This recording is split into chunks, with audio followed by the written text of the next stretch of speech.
Hey ya. Oh, my lighting is terrible. Let me fix that for a sec. Okay, got this. I think that's pretty good. Might try to close the blinds a little more. I never get this right before. Okay. I'm gonna close the blinds more. One sec.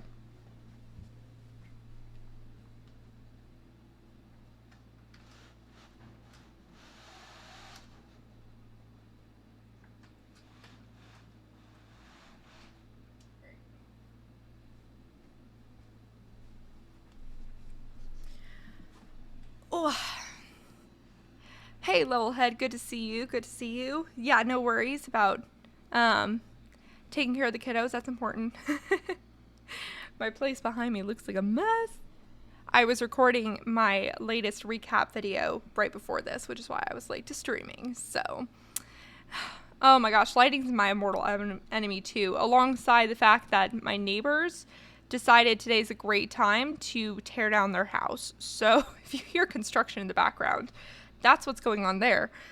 But, yeah, otherwise doing good. I have my cold tea because I never warm it up in time. Yeah. Yeah, you didn't have to deal with lighting when you were in radio, you know? Like, it's just... you don't have to deal with lighting when you're writing articles or doing radio. And that is definitely a benefit of those two formats. Oh, man. Anyways, so, hey y'all, it's Becky here from the Beckosphere, where we talk about climate news and solutions. Just get that out of the way for the recording. But today we're going to talk about batteries. And there are so many types of batteries to explore that I thought it would be a fun thing to do. So what I wanted to start with was just this video from Engineering with Rosie, where she talks about the potential problems of lithium mining, because I think that's a good introduction into why we're having this conversation. Because right now, obviously, lithium is definitely like the most common form, or lithium ion is the most common form of battery, which makes sense because it's become a lot cheaper to make and stuff, and it has a pretty decent amount of energy that it holds, and it can be small enough to be utilized for cars, right? But there's many different types of batteries out there, and we're finding, due to like critical mineral mining and that sort of thing, that we might have not necessarily chose the best battery to start off the clean energy transition with. So we're going to go in with just basically talking about why, what other options there are, and for what functions they would be the most useful for. So yeah, so that's the plan for today's schedule, and we will start with the video. So let me pull it up, and we're gonna hope that my computer decides to behave itself, because I did not restart it before this, so we'll see how it goes. I'm still working on the process of picking out a PC. And by that, I mean I have offloaded that responsibility to my boyfriend, because I really don't know what I'm doing. Yeah, 2 hours. Just 2 hours. I don't know how you stream for as long as you do. I'm always impressed by super long streams, because I put my whole energy into this, and it exhausts me after a while. So, yeah. So here is Safari. Oh no, it's pulling up random things. Okay, there we go. Alright. And I'm going to do the thing where I put my mic against the laptop, because no, I haven't figured out how to do the sound loop thing. I still don't know how to do that. But surprisingly, the mic up against the laptop, nobody has complained about yet. So we're just going to continue with that method. Stream is getting many Fs. Not sure if that's a network or computer resource issue. What are many Fs? I don't know what that means. Like miniature fails over and over again? Like it keeps cutting out? Is that what you're saying? Ugh.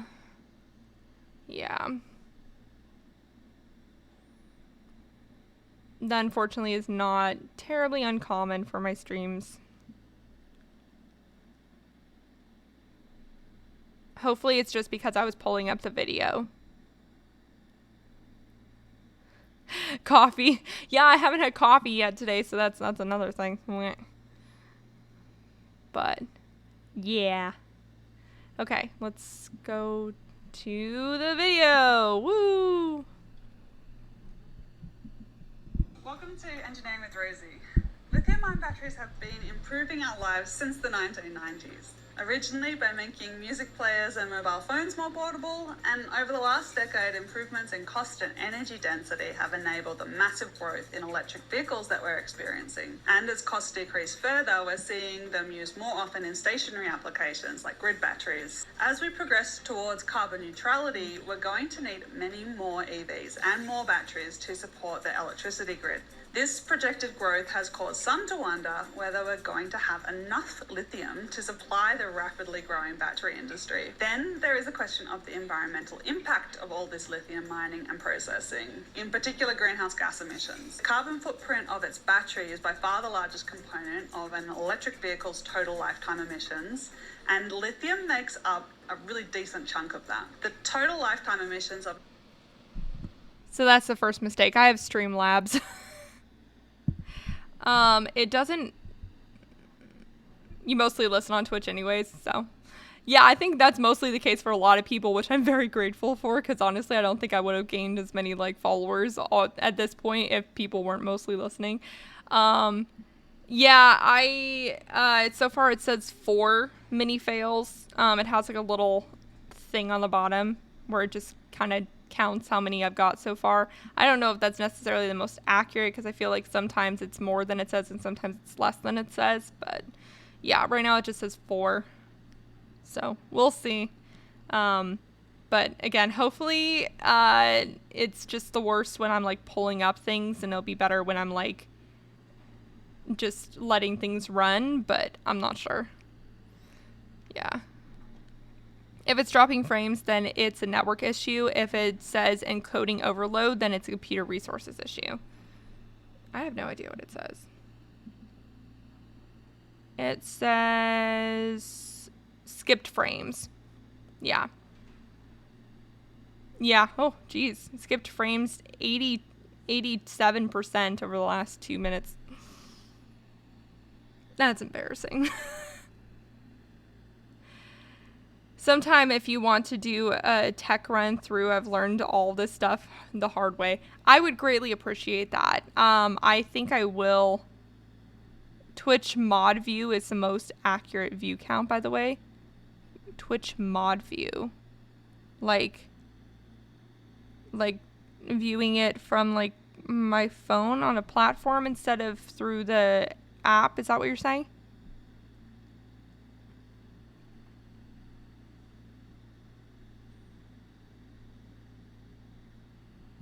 Because yeah, I can see it a lot better that it's skipping and stuff when I'm looking at it on the Twitch app itself. But let's see. Yeah, because like it looks good right now because I'm not doing anything besides talking. But if I'm like going to be trying to find a new link or something, then it's going to start short-circuiting again.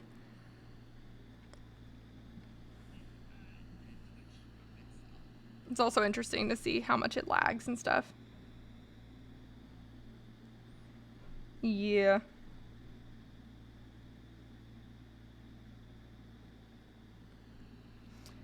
So are you connected directly or to the router or on Wi-Fi? I'm on Wi-Fi. This is also my parents' place and stuff, so they haven't really necessarily purchased the Wi-Fi with me Twitch streaming in mind. I think, I don't know where the router is. I think the router might be in their bedroom, which is downstairs. So, yeah.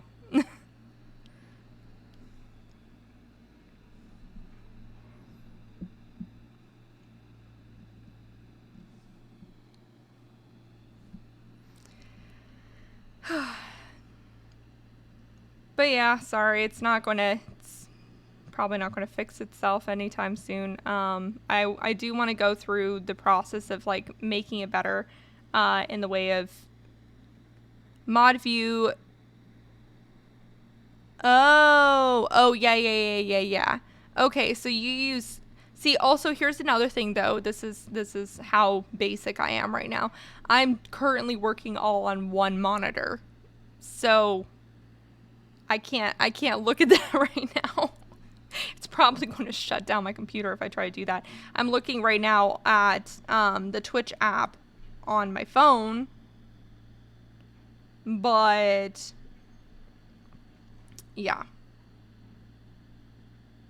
The interface for the mod thing is not the best on your phone, unfortunately.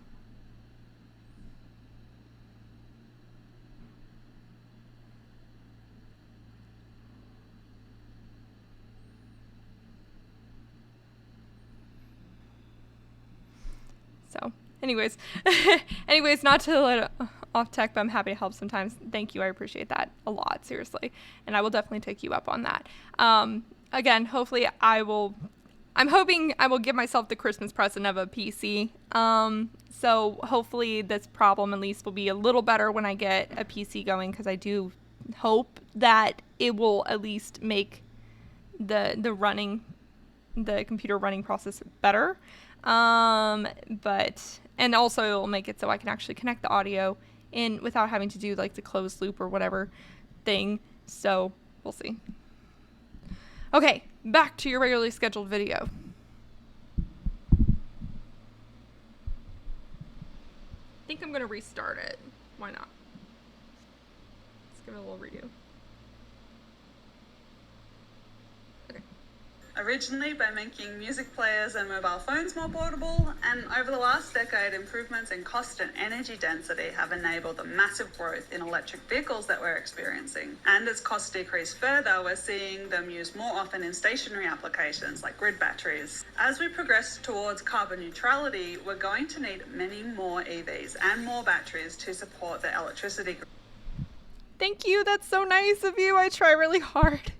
Yeah, I've had, over two years of experience at this point doing YouTube, whereas Twitch, I just started Twitch maybe 4 months ago at this point. So it's definitely a newer platform for me, but I greatly appreciate you saying that that everybody in your community agrees that my videos are pro, because thank you. I work really hard on them, which is why the amount of videos I do per week has dropped, because I'm just kind of trying to make them all look good as much as I can.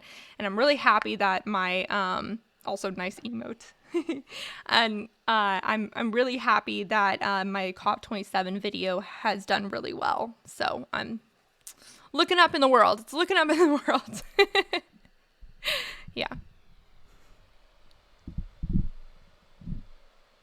This projected growth has caused some to wonder whether we're going to have enough lithium to supply the rapidly growing battery industry. Then there is a question of the environmental impact of all this lithium mining and processing, in particular greenhouse gas emissions. The carbon footprint of its battery is by far the largest component of an electric vehicle's total lifetime emissions, and lithium makes up a really decent chunk of that. The total lifetime emissions of an electric vehicle is lower than an internal combustion car in all but the most extreme cases. But still, there has been much made of the fact that the upfront emissions of an EV are more than an equivalent ICE car. Are we going to be able to make a carbon neutral lithium-ion battery anytime soon?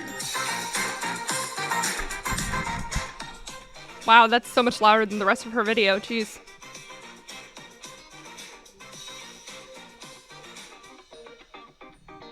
Really cute title card, though. At least the lithium part of the question. I got in touch with Alex Grant, who is a chemical engineer working in the lithium industry. I'm going to ask him whether we've got enough lithium to support all the EVs and grid batteries that we need to support the clean energy transition, and how we can do it in an environmentally sustainable way. So I am going to ask Alex to answer all about that, but first I do have to raise one thing that has been really bothering me, and that is how fair it is that everyone is so focused on the environmental impact of green technologies like electric vehicles and lithium-ion batteries, much more so than any dirty technology. I mean, I never heard anybody talk about the environmental impact of lithium mining before it was going into batteries for electric cars. I mean, I just feel like we're adding these extra hurdles, demanding clean energy technologies be perfect and handicapping them relative to fossil fuels.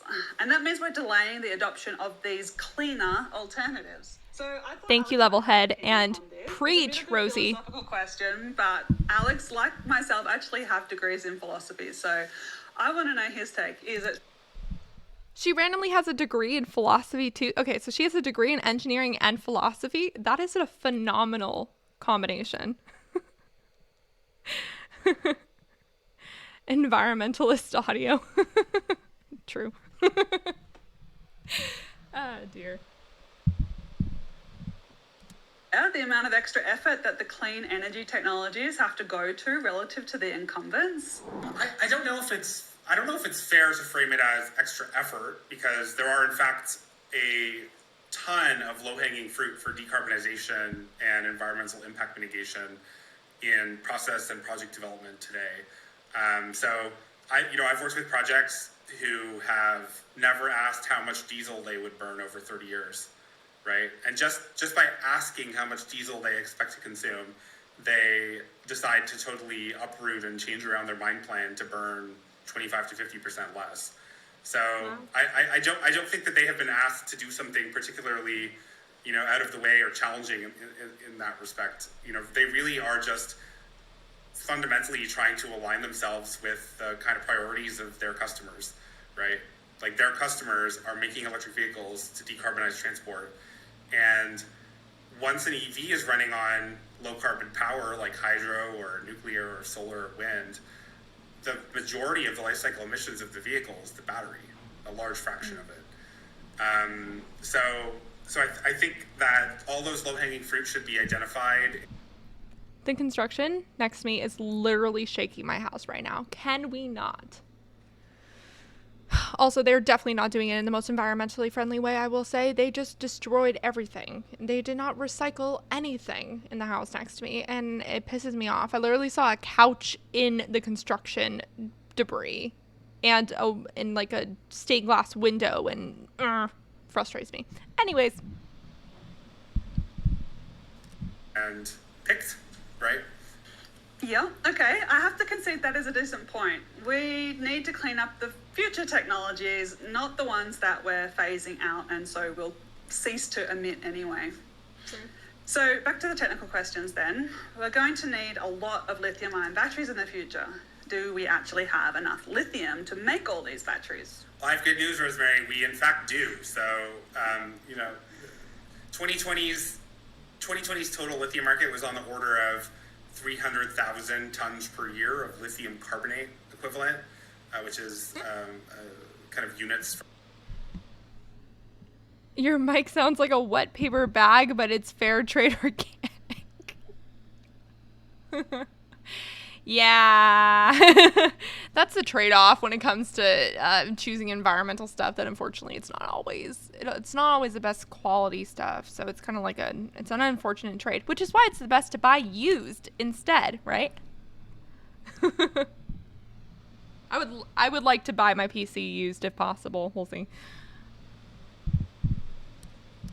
From the industry for quantifying quantities of lithium, most common. And the market in 2030 is expected to be somewhere between 1.5 and 2.5 million tons of lithium carbonate equivalent per year. The ocean contains 1 trillion tons LCE. So there's lithium in the oceans. There's 0.2 ppm of lithium in the oceans. That is 1 million times the annual consumption of lithium in 2030, which will be significantly more than it will be today. There literally is enough lithium to make all the batteries. There is no literal shortage of lithium. So that's just the ocean. There's plenty of higher grade lithium on the continents as well. That in the hundreds to thousands of ppm of lithium that is kind of still ahead of us to develop.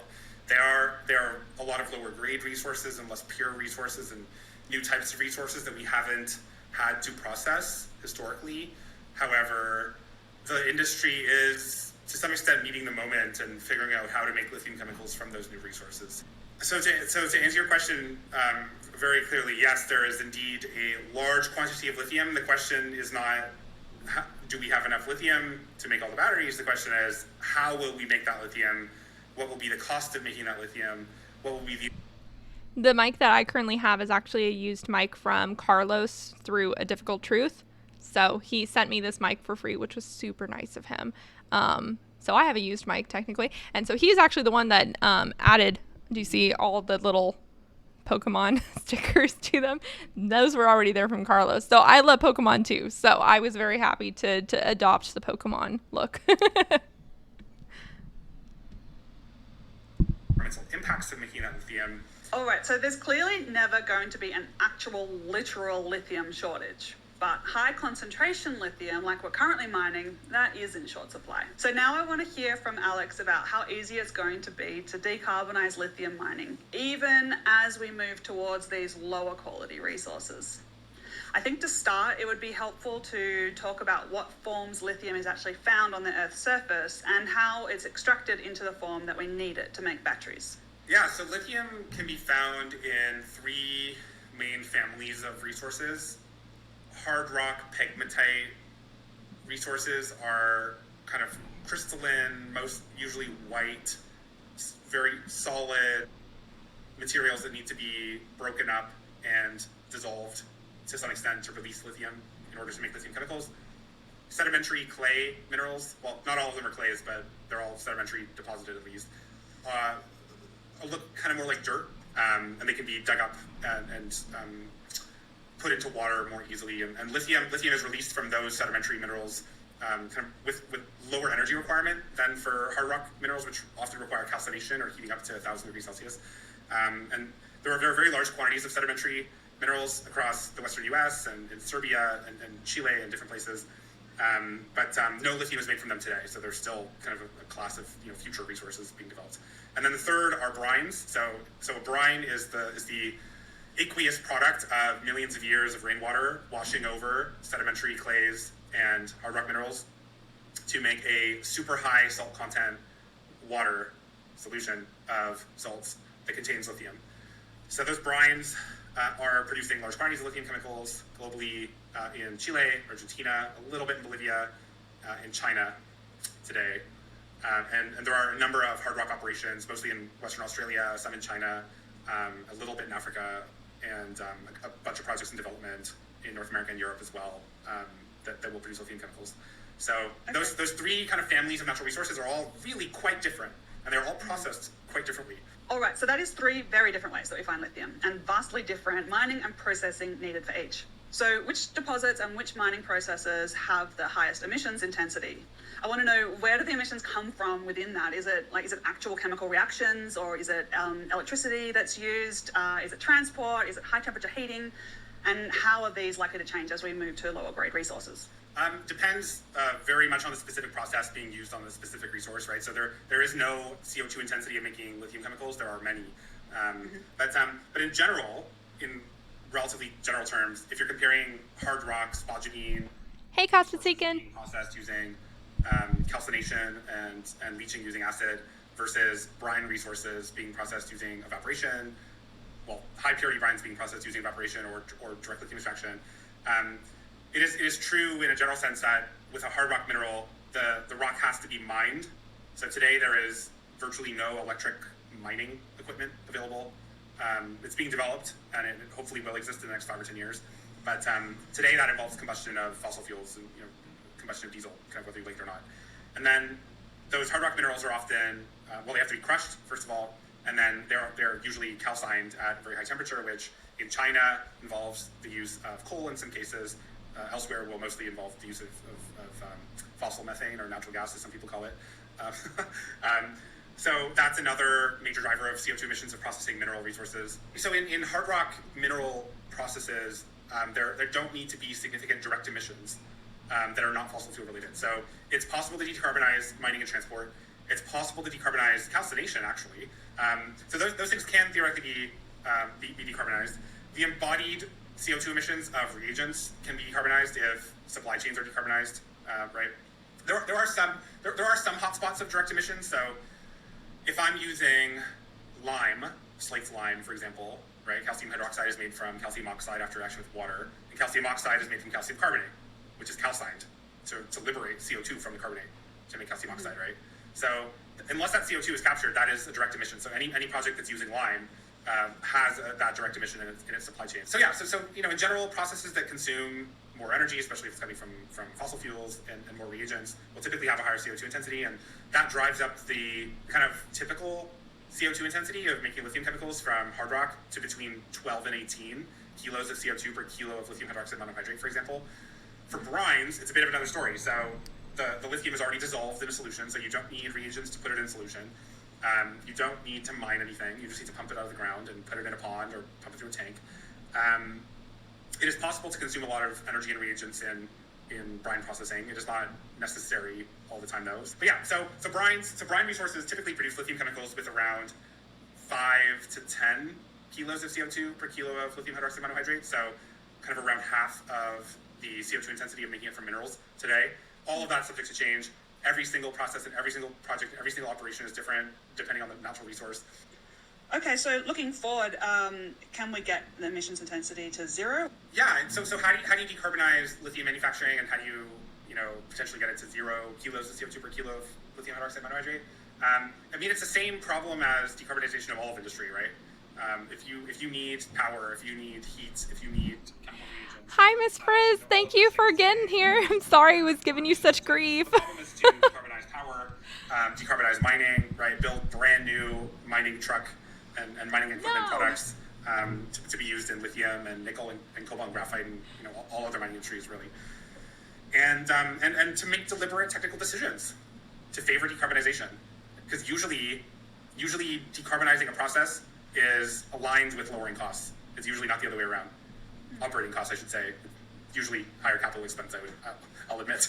Yeah, so it sounds like it's actually really similar to the whole world's decarbonisation challenge. It's really similar areas that you've got to decarbonise. And by the way, if you guys are hearing a lot of noise going on in the background, it's because the house next to me is being torn down. So, sorry. Yay! Thank you for the. I think it's. Yeah, it's level head love. Thank you for the level head love. I'm going to lurk the rest of lunch and then try to get back if you're still on after class is done. Sounds good. I think I'm probably just going to be here until like noonish. It depends on how many people join throughout the stream and how our conversations go. But yeah, so thank you so much for joining when you're able to. I appreciate that a lot. Actually, I'm a bit more optimistic about it after talking to you, because it might require you to buy a lot of expensive new equipment up front, but it's obviously going to be possible to electrify or use green hydrogen for all of this mining equipment. It's just a matter of actually deciding to do it, and it doesn't sound like there's so much that really just can't be decarbonized at all. Have I interpreted that right as a non-chemist? I think that's true. But what's special about lithium and other battery metals is that these industries are being built for the battery industry and for electric vehicles. So the value proposition in that industry to decarbonize is very high because that industry is being built to decarbonize transport, right? So that's not the case in other industries. Yeah, so maybe I have it backwards when I say, it's unfair that lithium has to, play this green role in addition to, in contrast to all the, traditional engineering. Maybe it's really an opportunity that you've got the chance to figure out these processes that might cost a bit more now, and then once lithium mining has figured it out, then, if it's cheaper, why wouldn't it spread everywhere and help decarbonize other things? Yeah, you could think of lithium as kind of a beachhead for decarbonization of the rest of industry. Thanks for that, Alex. What a great conversation. And you have actually changed my mind about the way that I was thinking about green lithium mining. Because, it's very easy for greenies, and I consider myself a greenie. I'm not using that term as an insult. It's very easy for us greenies to say mining is bad. I oppose it. But the reality is that mining is needed for the clean energy transition. It's not just lithium. There's all the other battery minerals, including cobalt and nickel. It's iron ore to make steel for wind turbine towers, rare earth minerals for electric motors and generators. And based on what Alex has said, a lot of the challenges needed to decarbonize mining are not really huge technological breakthroughs. A large part of the problem can be solved by replacing diesel with electricity or green hydrogen or biofuels. So for me as an Australian, I see a huge opportunity here. We have the minerals, we have the mining industry, we have plenty of sun and wind to make renewable electricity and hydrogen cheaper than most places on Earth. I want to thank Alex for taking the time to chat about his expertise, and I want to thank my Patreon community, as always, for their help suggesting what questions I should ask. There were several other interesting questions from the Patreon group that Alex did answer, but I couldn't fit in this cut. So an example is how easy it's going to be to get lithium out of recycled batteries in the future. I have shared a longer cut of the interview, including that topic, with the Patreon community, and you can get access to that by joining us. She's sneaking it in. Good job for her, though. And definitely check out Engineering with Rosie. If you have not checked out this channel, it is phenomenal. I'll go ahead and put the link to this video in the discussion right now. This discussion is open to links, so if you have any batteries that you want me to learn more about on this chat, then definitely this is the time for all you battery heads to go ham wild in the chat with links on batteries. So there you go. Do you have a good base material for this session? I have some material, but because every time I go on stream y'all send me battery stuff, I do trust that there might be some content coming in the stream too. That being said, though, I will, I have another one that I want to show that is relatively recent news. Let's see if my computer will properly paste the link from my phone. It looks like it's going to behave itself, so that's good. This is information that Maple Leaf Dragon actually told me, and they wish that they could be on this stream. Maybe they'll join us for their lunch break. Sulfur Batteries is also a good one. We can check out Sulfur Batteries for sure. If you have any particular article or video that you want me to watch or read having to do with Sulfur Batteries, definitely send it in the chat. You have until I'm done with this article to do that. But this is new research coming out of... See, there's so many. I knew you would come through, Cosmic Seekin. I knew you would. We still have to talk about gravity and sand batteries, too. So, a lot to talk about. We'll see how much we get through today. We can always do a part 2 at some point. But this is me being a little... Well, I wouldn't say biased, because I'm actually a duck, so I went to University of Oregon, so these are my arch nemeses, but my boyfriend went to Oregon State, so I can't be terribly mad at the Beavs anymore. But they're doing some cool research. This was just announced on November 11th. They're doing research on developing a battery that does not require any rare minerals. So that's one of the key issues, right, with the current batteries right now, is that they require a lot of different critical minerals to produce, which leads to more mining processes, and also eventually that supply is going to run out, potentially before we get the recycling program shit together. So this one is a cool opportunity. So let's go ahead and read this from OPB. OPB is also great. They're a radio station. All right, researchers hope alternative technology will reduce the need for mining metals such as lithium and nickel to meet the demand for electric vehicle batteries. A research team led by Oregon State University is planning to develop a new rechargeable battery that could reduce the need for environmentally destructive mining of rare minerals like nickel and lithium and accelerate the clean energy transition. The U.S. Department of Energy awarded OSU $3 million to explore the development of new rechargeable battery technology that would accelerate the clean energy transition without relying on rare finite minerals such as lithium, cobalt, and nickel. OSU chemistry professor Ziuli David G., who will lead the battery research team, said it could be a game changer. Quote, "It's a new paradigm," he said. "We are very excited and grateful to have this opportunity to work on this project. As the world transitions from fossil fuels to clean energy to reduce contributions to climate change, there is a growing need for batteries that store renewable energy and power electric vehicles. The resulting battery boom has generated environmental concerns because of the impacts of mining battery materials such as lithium, and it has driven up prices and demand for the minerals used to make batteries." He's already coming in with the links. Good job, Cosmic. According to the International Energy Agency, an organization that provides data analysis for global energy policies, the world could face lithium shortages by 2025. So we just heard in that last video, which was a year ago, to be fair, so things might have changed since then, but it depends on where you're getting your lithium from. Technically, lithium is not short, but high lithium concentration supply is short. The price of lithium has soared, tripling in 2021. Nickel, a mineral used for lithium-ion batteries, has also grown in demand and seen price hikes. Xi, who will lead the team of researchers from Howard University, the University of Maryland, and Vanderbilt University, used to live on a street named Vanderbilt, fun fact, said depending on these minerals is unsustainable and expensive. He said meeting clean energy goals soon will require a move towards relatively rare finite minerals. His plan is to explore anion batteries that provide the necessary components without using limited minerals, I keep saying, like the ones lithium batteries use, and that could potentially increase how much energy a battery could hold. We love it when things are done with less rare minerals and they do better. The new battery chemistry does not have to rely on these elements, Xi said. That's one benefit of the new chemistry. It's a game changer. Xi said the primary market for these batteries would be electric vehicles, but he doesn't rule out the possibility of anion batteries being used by large-scale utilities like Portland General Electric's solar, wind, and battery facility. He also said they could be commercialized soon and be used in homes. Wow, commercialized soon. Intriguing. Okay, Cosmic, your limit's 3 for now, okay? Stick with 3. Send me more after those 3, okay? She said powering the economy with 100 clean energy.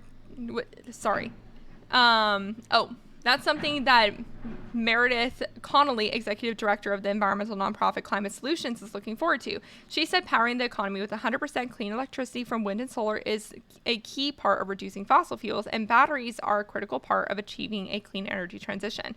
Quote, part of the technological magic that batteries provide is the ability to store wind energy when the wind is not blowing and solar energy when the sun is not shining, and then deploy that renewable energy when there's no wind or the sun goes down. As EV production is ramping up, Connolly said batteries need to be sustainably sourced and recycled to reuse the raw materials. Oregon is one of many states providing generous incentives and rebates to switch to gas-powered vehicles and to electric. Recently, the state started offering qualified residents up to $7,500 for a new EV. So far, more than 50,000 EVs are registered in the state. Oregon is now investing $100 million in building out charging infrastructure on major roadways and rural areas to meet the demand for electric vehicles on the road. Okay, so that is, so bottom line is, Oregon State is working on a new material. I was hoping they would go a little more in detail on the new material, but not quite. That's okay. All right, what did you send me, Cosmic?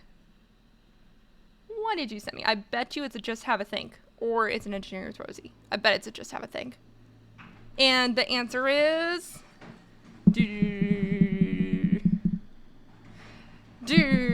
Come on, load. You can do it. You can do it. I believe in you. And it's just have a think. Over the past few years, you surely can't fail to have noticed that there's been an awful lot of hype about the apparently game-changing technology of solid-state batteries. We first looked at them on this channel back in 2018, and at that time there were very high hopes we'd see these lightweight, high-energy density units mass-produced electric vehicles by about now. But it hasn't happened yet, has it? At least not at anything like the scale envisaged back then. Now, grant you, we did get a little bit interrupted by a global pandemic during 2020 and part of 2021. Details. But nevertheless, all we've really had so far is an awful lot of promises and an awful lot of hope to go along with the hype. And here we are in November 2022 with news that the folks at NASA have decided to wade into the fray with their own solid-state energy storage system that they reckon has almost twice the energy density of Tesla's latest 4680 lithium-ion battery. So just what is going on here? Are we all just being strung along with yet another never-never technology, a bit like the notorious nuclear fusion? Or are we actually on the cusp of a major leap forward in automotive history? Well, let's see if we can make some sense of it all. Hello, and welcome to Just Have a Think. It's not hard to see why so many developers are racing to perfect a solid-state battery that could replace current lithium-ion technology. In theory, solid-state batteries are a far better solution to the problem of storing as much energy as possible for as long as possible with total safety, but also instant deliverability. The solid electrolyte takes up far less space than the liquid version found in existing lithium-ion batteries. That makes the whole thing much more compact, with a much higher energy density, potentially as much as 3 times that of a standard lithium-ion battery. Research suggests that they may be capable of recharging up to 6 times faster than current technologies and achieve far more charging cycles during their useful working lifetime, something that electric vehicle makers are particularly interested in for obvious reasons. And because they don't have a volatile and highly flammable liquid electrolyte, they no longer need the cumbersome battery management systems that add weight and cost to existing lithium-ion batteries. But for various reasons, it's proven to be devilishly difficult to achieve all those fantastic properties all at the same time in the same battery on a mass-produced scale in the real world.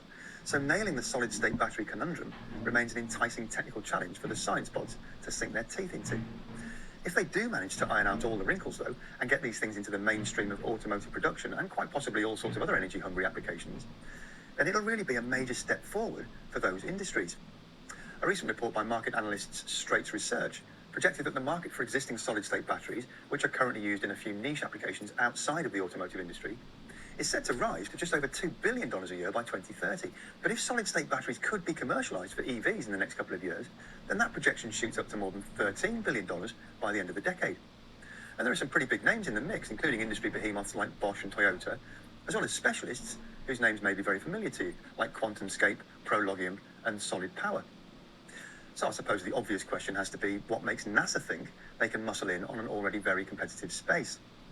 Well, it turns out NASA has actually been working on the solid-state battery challenge for several years as part of what it calls its Convergent Aeronautic Solutions project for sustainable aviation.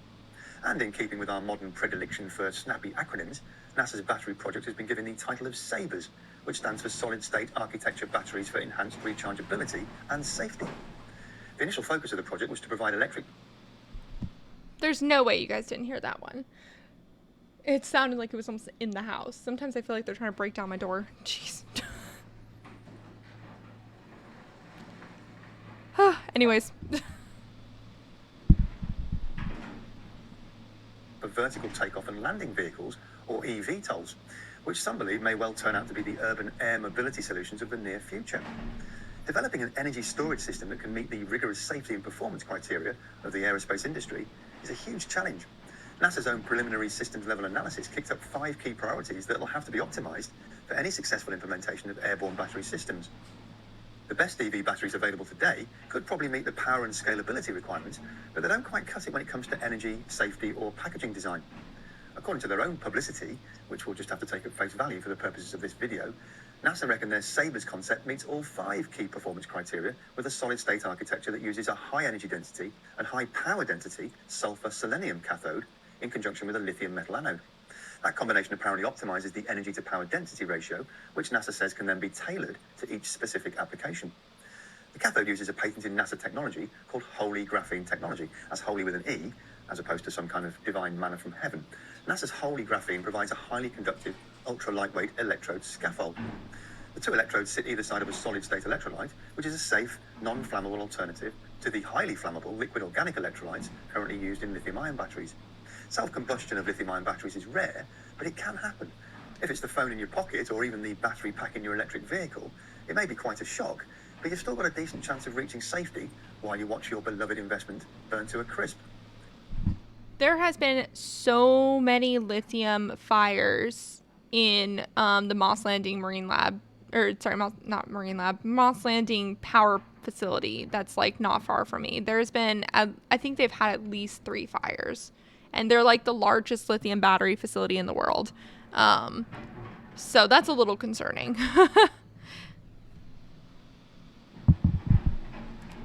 You don't have that option in a plane though, do you? Unless you've taken the precaution of wearing a parachute for the entire flight. So if we really want to see electric aircraft shuttling us across town or even on short-haul flights between states or neighbouring countries, then solid-state batteries are currently the only realistic option on the table. But weight reduction is also a major consideration for very obvious gravitational reasons. Holy graphene goes a long way towards achieving that goal, but NASA have also added a second very significant design improvement, which they call a bipolar stack.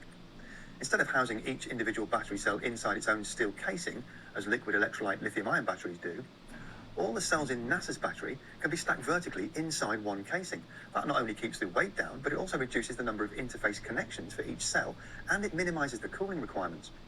The result is an overall battery that's about 40% lighter than existing lithium-ion technology, with an energy density of 500 watt-hours per kilogram. To put that into context, Tesla's 4680 batteries have an energy density of less than 300 watts per kilogram, and the latest lithium iron phosphate batteries from the Chinese battery giant CATL are rated at 160 watt-hours per kilogram. The NASA Sabres team has put this new battery through some rigorous testing to demonstrate its ability to operate in temperatures between 0 and 150 degrees Celsius, which is a fairly significant improvement on current technology. During the past year, the Sabres team say they've successfully increased their battery's discharge rate too, initially by a factor of 10 and then by another factor of 5. And that's yet another important consideration for any prospective aviation battery, or EV battery for that matter. And because it's a solid-state battery, it has an inherently long lifetime with relatively little capacity degradation. What we're missing from the NASA Sabres PR bump is any indication of charge time, and perhaps most importantly, any idea of cost.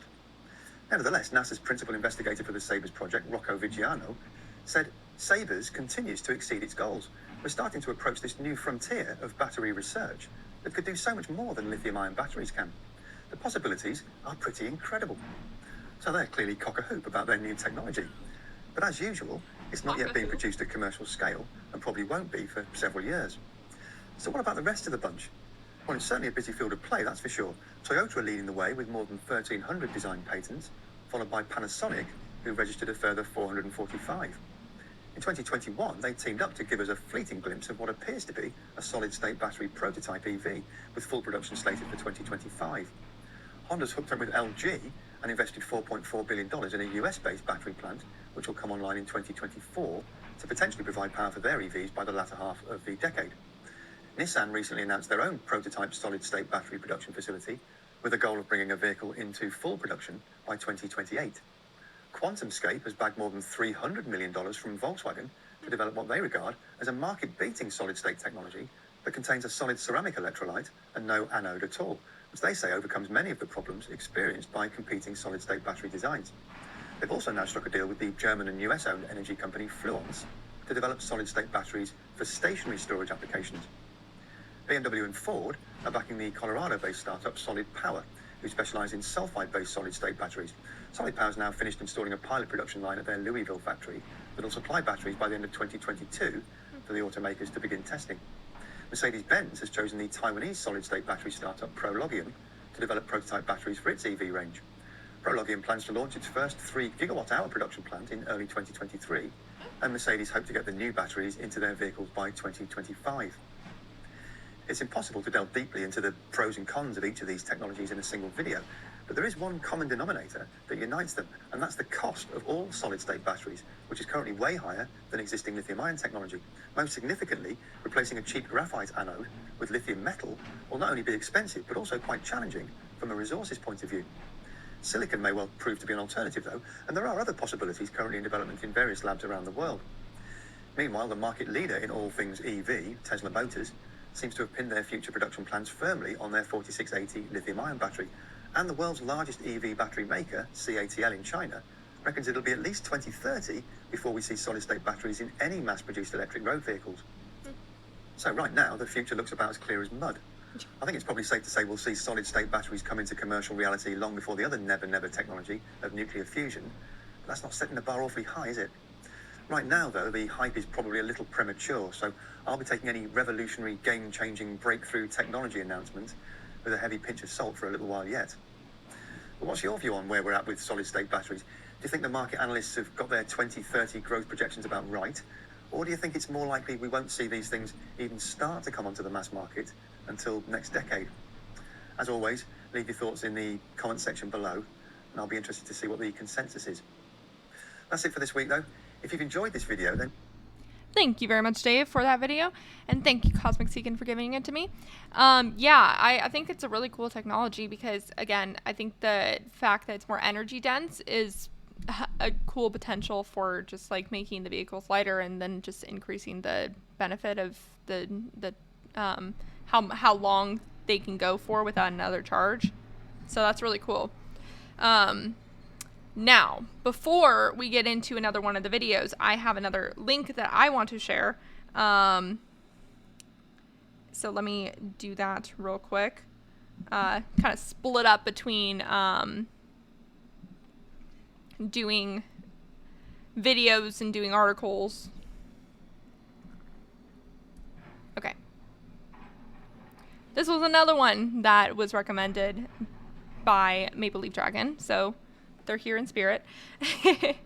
But this is really interesting. So, have you guys heard of they told me how to pronounce it too. I'm trying to remember. Graphidine. Graphdiene. Have you guys heard of graphdiene before? Because I had not heard of graphdiene before they told me about it. But it's this cool new technology, or it's this cool new mineral that is becoming more popular for use. So I thought that it would be interesting to just talk about it briefly.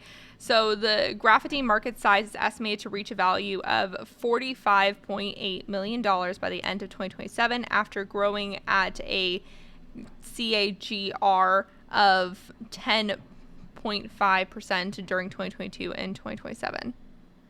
You haven't heard of it before? Cool. There's a new thing for Cosmic Seekin. Wow.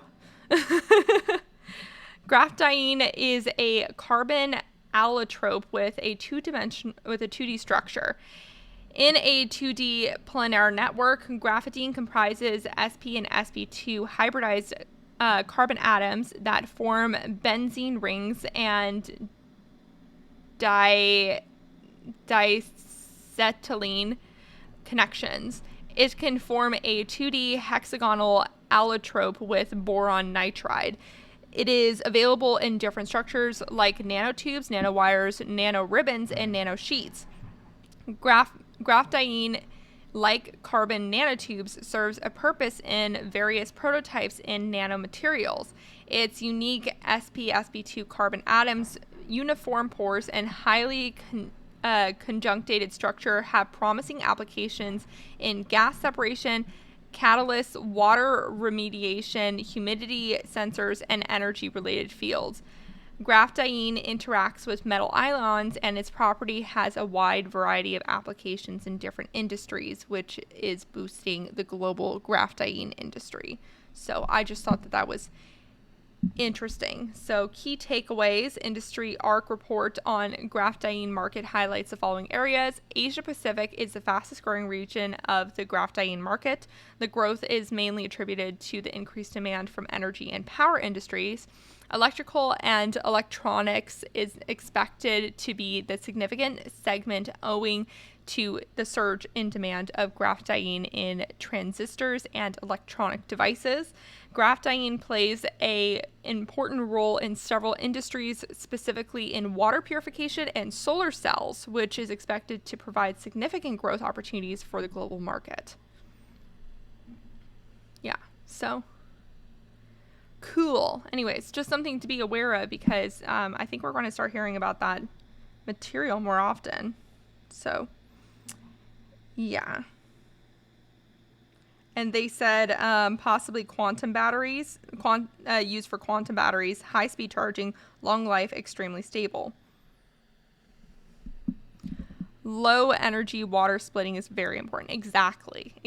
So that's why this technology is a cool thing to be aware of. Yeah. So that was my little splint. Now we can go on to the next link from the Cosmic Seekin. So what's this one? Unless you want me to do a sand battery one, I don't know which link that is.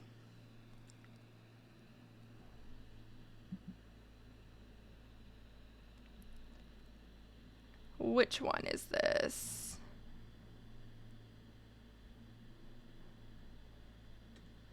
I've got to be honest, one thing I never imagined I'd be talking to you good folks about is the idea of making batteries from trees. That's about as counterintuitive as it gets, right? I mean, wood is an electrical insulator, not a conductor, isn't it? But then again, I've been constantly astonished by the stuff I've learned from the scientific community over the years I've been running this channel. So I suppose nothing should really surprise me anymore. And sure enough, there really is a battery coming to market very soon that uses wood as one of its raw materials. I made a little mock-up of what I thought a wood-based battery might look like, but I wasn't 100% convinced I'd got all the details strictly accurate, and I haven't managed to get any power out of it just yet. So I contacted one of the lead scientists on this new wood-based battery project to see if he could offer a bit of help. And it turns out that, just like so many of the other technologies I've covered, there's much more. Oh, okay, got it. Yeah, I do. Okay, we'll do it after this video, but I do have one on it. I do have a link for that. Sorry. This one that meets the eye. Hello, and welcome to Just Have a Think. Well, the first thing I discovered was that I was completely off course with my little design concept here, which is news that I'm sure will come as no great surprise to any of you. So after hours of careful toil to craft this particular work of art, I'm afraid it has to go straight into my wastebasket of ill-conceived ignorance. The real thing is, of course, far more sophisticated than my pathetic effort, and it's the result of many years of research and development by a team of scientists at Linköping University in Sweden, led by Professors Magnus Berggren and Xavier Crispin. And it was Professor Crispin who did his best to gently steer my somewhat confused mind through the various processes involved in producing the battery when I caught up with him via Zoom recently. So here's my best attempt at interpreting how this particular energy storage system works. Let's start with the tree thing first of all. The material that's actually of interest to the team is lignin, which is the gluey substance that makes up about 25% of a tree's structure. The rest of a tree is made up of cellulose and hemicellulose. So just to be completely clear, there aren't teams of lumberjacks going out into the Swedish wilderness and hacking down entire forests to make these batteries. They're actually recovering the lignin from the paper milling industry, which only uses the cellulose part of the tree and which usually just burns lignin as part of a waste slurry known as black liquor. Now here's where it all gets a bit technical. Professor Crispin explained that lignin is an aromatic heteropolymer, which means its structure contains small rings of benzene. Those benzene rings contain specific types of electrons called pi electrons, which under the right electrochemical conditions can be liberated without destroying the benzene ring itself. Those electrons could, in theory, be directed through an electrical circuit to do some work before returning back into the benzene ring at the end of the process. Moving electrons is basically what a battery does, so it looks like we've got something potentially interesting going on here. But as I mentioned at the start of the video, lignin is not an electrical conductor, it's an electrical insulator. So those pi electrons don't naturally want to go anywhere at all. The insight, discovered in 2012 by another Linköping professor called Lowhanging, was to find a way of bringing electrons to and from the benzene ring by creating a nanocomposite material of conducting polymers, which, as the name suggests, is a specific class of polymers that can conduct electricity. Down at that mind-blowingly minuscule nanoscale, the polymer chains act like molecular wires, which can then be embedded into the lignin to facilitate the movement of electrons into the benzene rings to store a charge. Professor Ingana's achievement was quite the breakthrough, and it kick-started a decade of research and development, bringing us right up to the present day. In their relentless drive to get the cost of the battery down to something that could compete with lithium-ion batteries, the researchers came to realise that the original polymer material was probably going to be way too expensive, so the hunt was on for a cheaper alternative, and it turns out the solution lay in plain old carbon, which is an extremely abundant material that can do the same conducting job as the expensive polymer. But it still needed to work at the same nanoscale to provide the molecular highways for those electrons to flow along, and that meant utilising another technology we looked at in a recent video, dry ball milling. That step crushes the carbon together with the lignin, which for reasons of science that even the scientists aren't 100% sure about, causes the carbon to mix with the lignin to become a nanocomposite material, enabling the electrons to travel along the carbon molecular pathways to reach the aromatic electroactive component of the lignin. On the other side of the cell is a zinc electrode, and the whole thing is contained in an electrolyte made of a super concentrated solution of potassium polyacrylate, which is an absorbent material commonly used in babies' nappies or diapers. There are some really tangible advantages in creating a battery in this way, not least of which is the avoidance of problematic components like lithium, cobalt or nickel in the battery chemistry. The volume of paper being produced today is so vast that according to Professor Crispin's research team, even if you made all the batteries in the world with waste lignin from paper mills, you'd still only be using a small fraction of the immense volume the paper industry produces. All the other materials are abundant and inexpensive too, and the potassium polyacrylate in the electrolyte also has the added advantage of eliminating the fire risk that occasionally besets lithium-ion batteries. The technology is now being commercialised by a spin-off company called Ligna Energy, founded by the three professors Inganas, Crispin and Berggren. The target for the first generation of lignin-based batteries is to provide power for Internet of Things, or IoT, devices. Interesting. As Professor Crispin pointed out, once 5G and 6G become the ubiquitous over-the-air communication standards, then the Internet of Things will turn into the Internet of Everything. And that means there'll be billions and billions of tiny batteries all over the planet, each performing its own very specific function for a very short prescribed length of time. For example, a light or heat sensor sending a brief signal to the internet to control the on-off function of a particular device.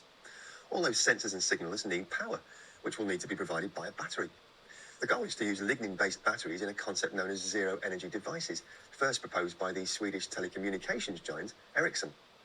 Now, that might sound a bit like the proverbial perpetual motion machine to you and me, but it really just means equivalent. Hey! Maple Leaf Dragon's in the house! I've been using the information that you've sent me. So, yay! We've already talked about graphene and we talked about... Hello! I'm not tripping, right? This is the same. I'm paranoid for a sec that I'm mixing up the dragons. Let me triple check. Do.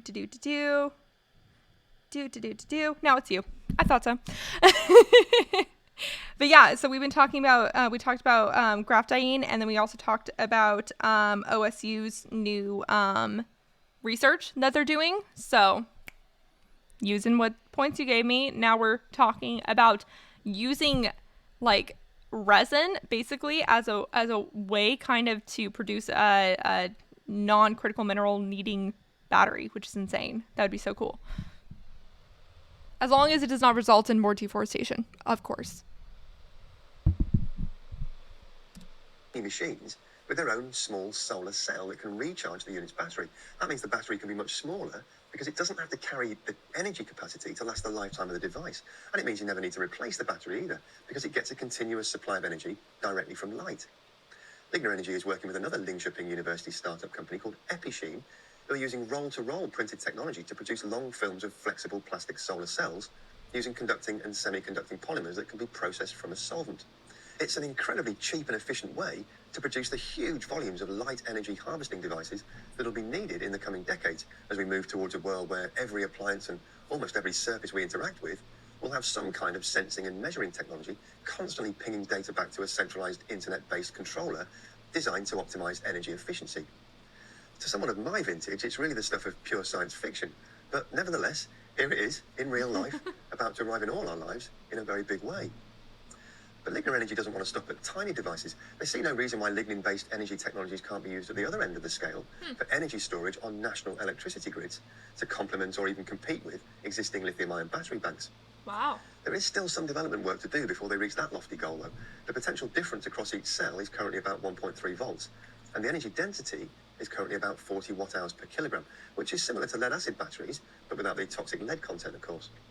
It's not yet at the level of lithium-ion, though, which typically has an energy density of more than 200 watt-hours per kilogram. It's a parameter that Professor Crispin is confident can be increased in future iterations of the lignin battery by applying an extra step of clever chemistry to the lignin itself to enable it to store more charge. They already have a pretty robust and stable setup, though. Lab test batteries have achieved several thousand cycles with very little loss of capacity. So the future could be bright for this particular energy storage solution, and the world may not have to wait too long to see a lignin-based cell in real life. Lignin and Episheen are working towards production of the small, thin film version within the next 2 to 3 years. So what's your view on this one? Do you feel this could be a more sustainable alternative to the current crop of lithium battery technologies on the market? Are you looking forward to an internet of everything, or do you see it as some sort of dystopian nightmare? Whatever your view, the place to leave your thoughts, as always, is the comment section below this video, and I'll be very... I think this is super cool, and I really hope it does take off. It's crazy that this type of battery production could potentially be used in both the small scale and the large scale, which is just like, you know, kind of perfect. I was waiting for the caveat, and the caveat is the energy density, but the fact that they said that maybe that could be increased a little bit is shows potential.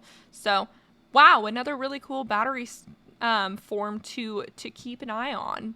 That's super cool. So I have a video and I have an article for sand batteries. Do we want to go with hearing my voice talk about it, or do we want to have, I believe it's Undecided, talk about it? I'm open to either. I don't produce as many good visuals as a video, to be fair.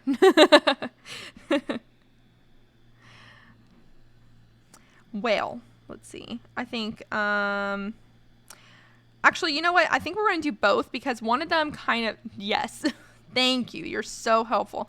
I think we're going to go ahead and do both. And the reason why is because I realized that the article that I'm looking at is more news-y. And this is more, the video is more of like a baseline understanding of the concept. So let's start with the video.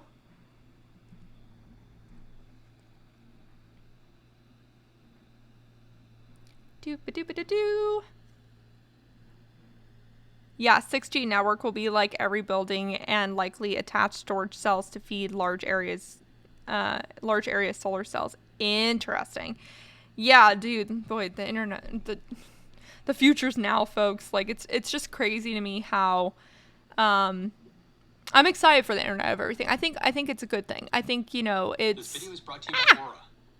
As you know, energy efficient storage. Hey, I wasn't ready for you yet. Excuse you. I think it's just inevitable at this point to do energy to everything. And I think it's important because having things disconnected is just unhelpful. So it's kind of like, if we're going to continue to go to, you can jump into videos and add your comments. True. I can. It's true. I just usually don't have very much to share because most of the stuff, honestly, like I find battery stuff fascinating, but I personally don't know that much about it. So I don't have too much to jump in on, but I do my best. But I think, you know, the internet of everything is really exciting, especially when it can be integrated with a multi-directional energy grid, you know, where you can have it receive and give energy as needed. I think, you know, those two things combined are really breakthroughs. Once we get both the internet to everything and the energy to everything, then that's just going to help out a lot, assuming that we can also have that happen for other countries that really need to, you know, industrialize in a cleaner way. So if we could do that, then that would be really cool. I'm sure that we will find some sort of dystopian caveat along the way, because there always is, because humans are very imperfect. Anyways, let's start with this video, and then we'll go on to the article, which was only about 2 weeks ago, that talked about one of the largest sand batteries being built. Systems are the conundrum of making the most out of our intermittent renewable energy generation. Now, unless you've had your head... What's really cool is in the IOE, you can connect it directly to plants, and the plants can provide their own status reports on growth. Like, wait, are you talking about plants as in like facilities, or are you talking about plants as in like plants? Which plants are you referring to? The artificial or the natural? Cause wait, really? Cause that would be insane. For me, smoothing out renewable supply with storage is highly important. I agree. I think that is, you know, that's the main thing that's going to be the trigger for true decarbonization, because crops? What? I'm legitimately having a hard time picturing that. That's insane. That is a whole new level of, like, just nature connectiveness with humans. That's crazy. That'd be cool to kind of communicate with plants and stuff that way, though. Wow. But yeah, I think, you know, once we get that battery storage, utility scale battery storage thing down, that's when we're truly going to see decarbonization, because then I'm sure fossil fuel sympathizers are going to come up with new arguments, but their current main argument is that we can't decarbonize, or we can't get rid of fossil fuels when we can't replace them yet because clean energy is too inconsistent, right? So that would take away that argument. But yeah. Sand, it's a glaring problem that we have to solve, which is why so many different battery technologies are being explored and developed over the last few years, to the point that some are now coming out of the sand. That's what recently happened in Finland, where the world's first commercial sand battery went live this past July. But how does it work, and is it a viable path for storing energy? Let's see if we can come to a decision on this.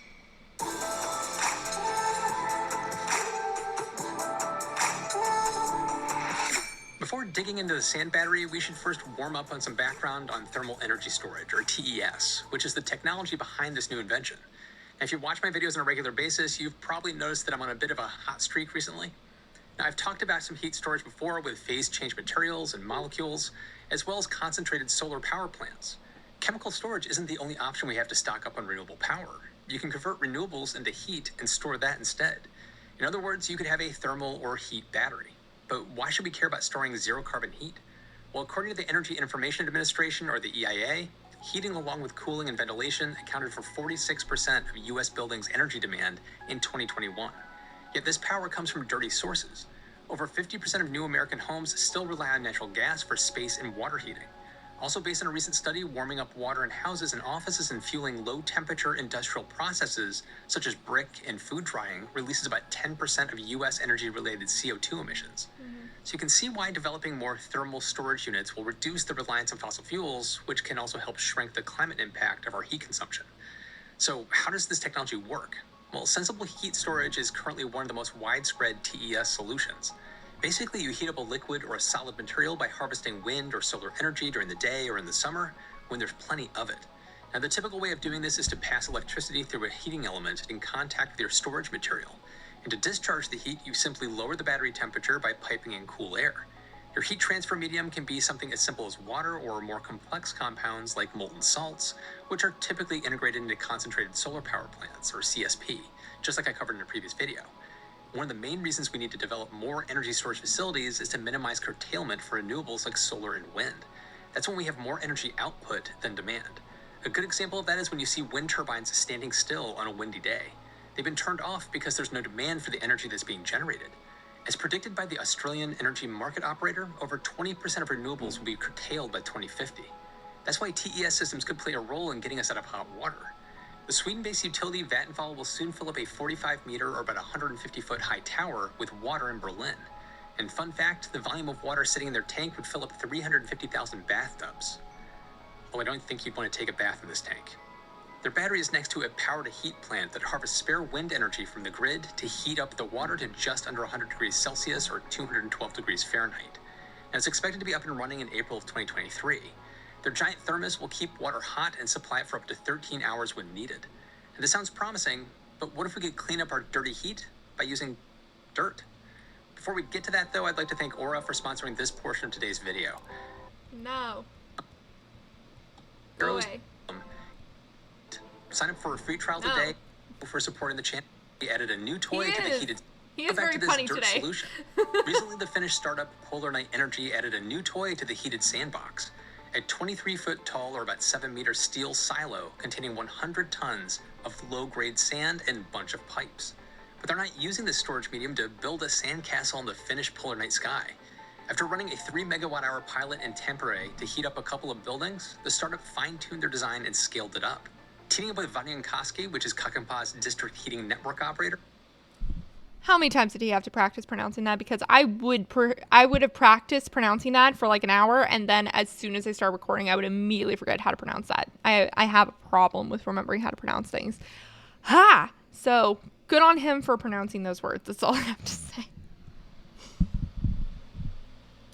I hope I didn't butcher those names. A larger battery is already heating up local homes, offices, and even a municipal swimming pool, which is serving around 10,000 people overall. And they could replicate this anywhere in the world where you have a district heating infrastructure, just like in New York, Boston, Philadelphia, San Francisco, Denver, Minneapolis. Pretty much most major US cities have one. As touted by Polar Night Energy, their latest battery model could store up to 8 megawatt hours of energy as heat. Aside from the environmental benefits, this storage solution allows the city to save money.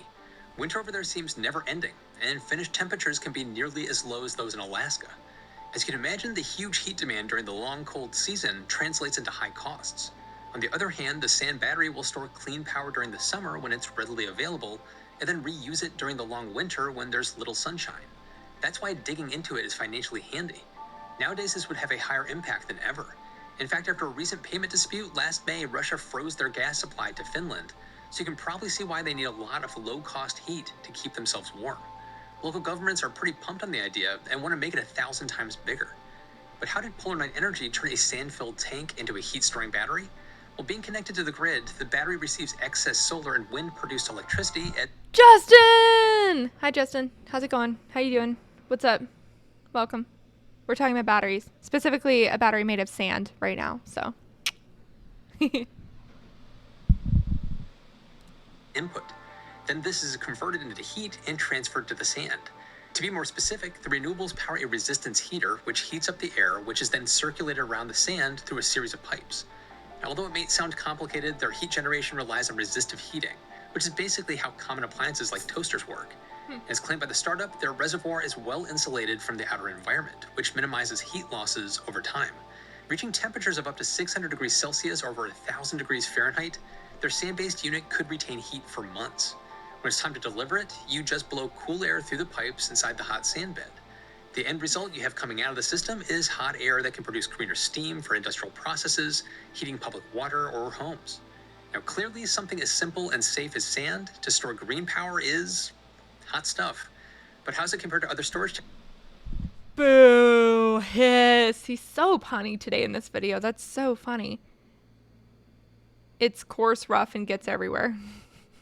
Yes, it is, Justin. Thank you for your assessment of sand. Technologies. Simplicity is one of the top benefits of sand-based heat batteries. As stated by the startup's CTO, it's really a typical silo which can be built in any steel workshop. Now, crazy as it sounds, they won't need to build any factories as they scale up. Obviously, they need further components such as pipes, pumps, fans, heating elements, you get the idea. But these are all standard equipment readily available everywhere. Same applies to their key ingredient, which is sand. This is a key advantage over conventional chemical batteries, which rely on hard-to-mine materials like lithium, nickel, and cobalt. Although Polar Night Energy could use any type of sand from any location, the startup prioritizes upcycling the sand discarded in the construction industry, which helps to minimize waste. And that's not the only... That was going to be my next question, because, okay, have you all heard about the sand wars? Is sand wars a concept that you've heard of before? Because sand is used, like, for a lot of things. It's used in electronic devices, you know, it's everywhere. And it's not that every type of sand can be used. In most cases, the sand really has to be from like beaches and like that sort of sand because of the way that it's been eroded over time.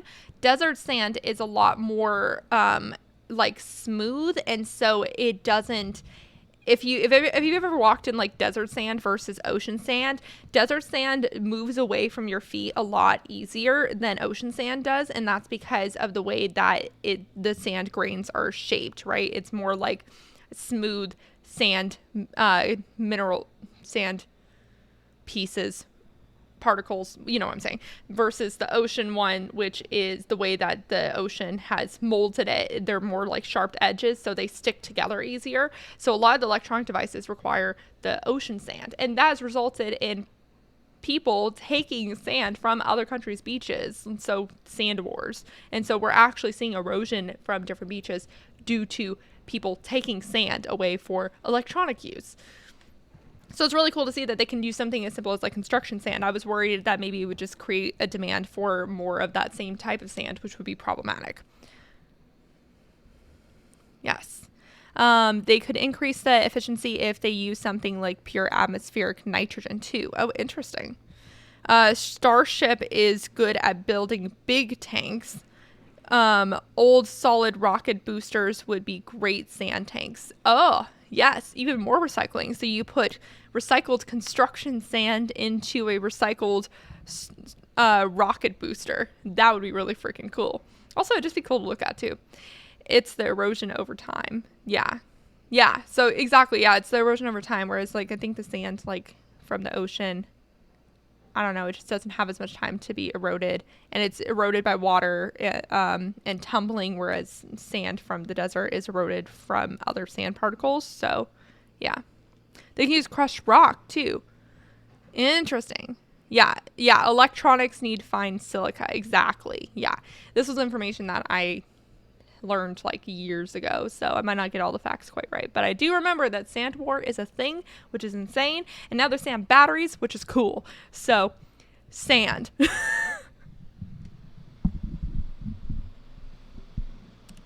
Bonus. As estimated by a third-party, Mission Innovation, based on the avoided emissions framework, Polar Night Energy's sand battery could avoid over 100 metric tons of CO2 equivalents per year in 2030. That's almost twice New York City's CO2 equivalent output from 2020. Also, unlike for chemical storage, there's no need for an electrolyte solution to shuttle ions around. And that's a plus as the electrolyte degrades over time, and lithium batteries' lifespan is about 15 years at most right now. In contrast... So this is, this shows my lack of knowledge on things, but okay, so like geothermal engineering, or or not engineering, what am I saying? Geothermal heating and utilizing that.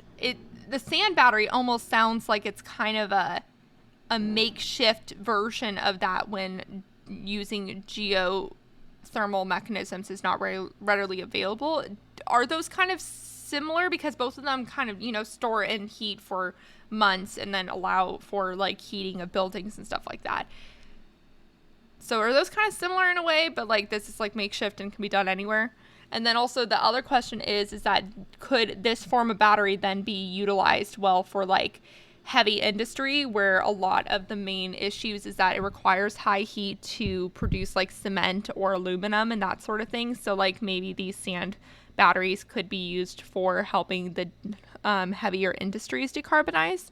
What do you guys think of that? And maybe he'll talk about it in the video, but these batteries can just use any old sand though. That's cool. Yeah, but I like that they're using it potentially for construction. I mean, not just because like construction's happening like right next to me right now, but also because recycling is great.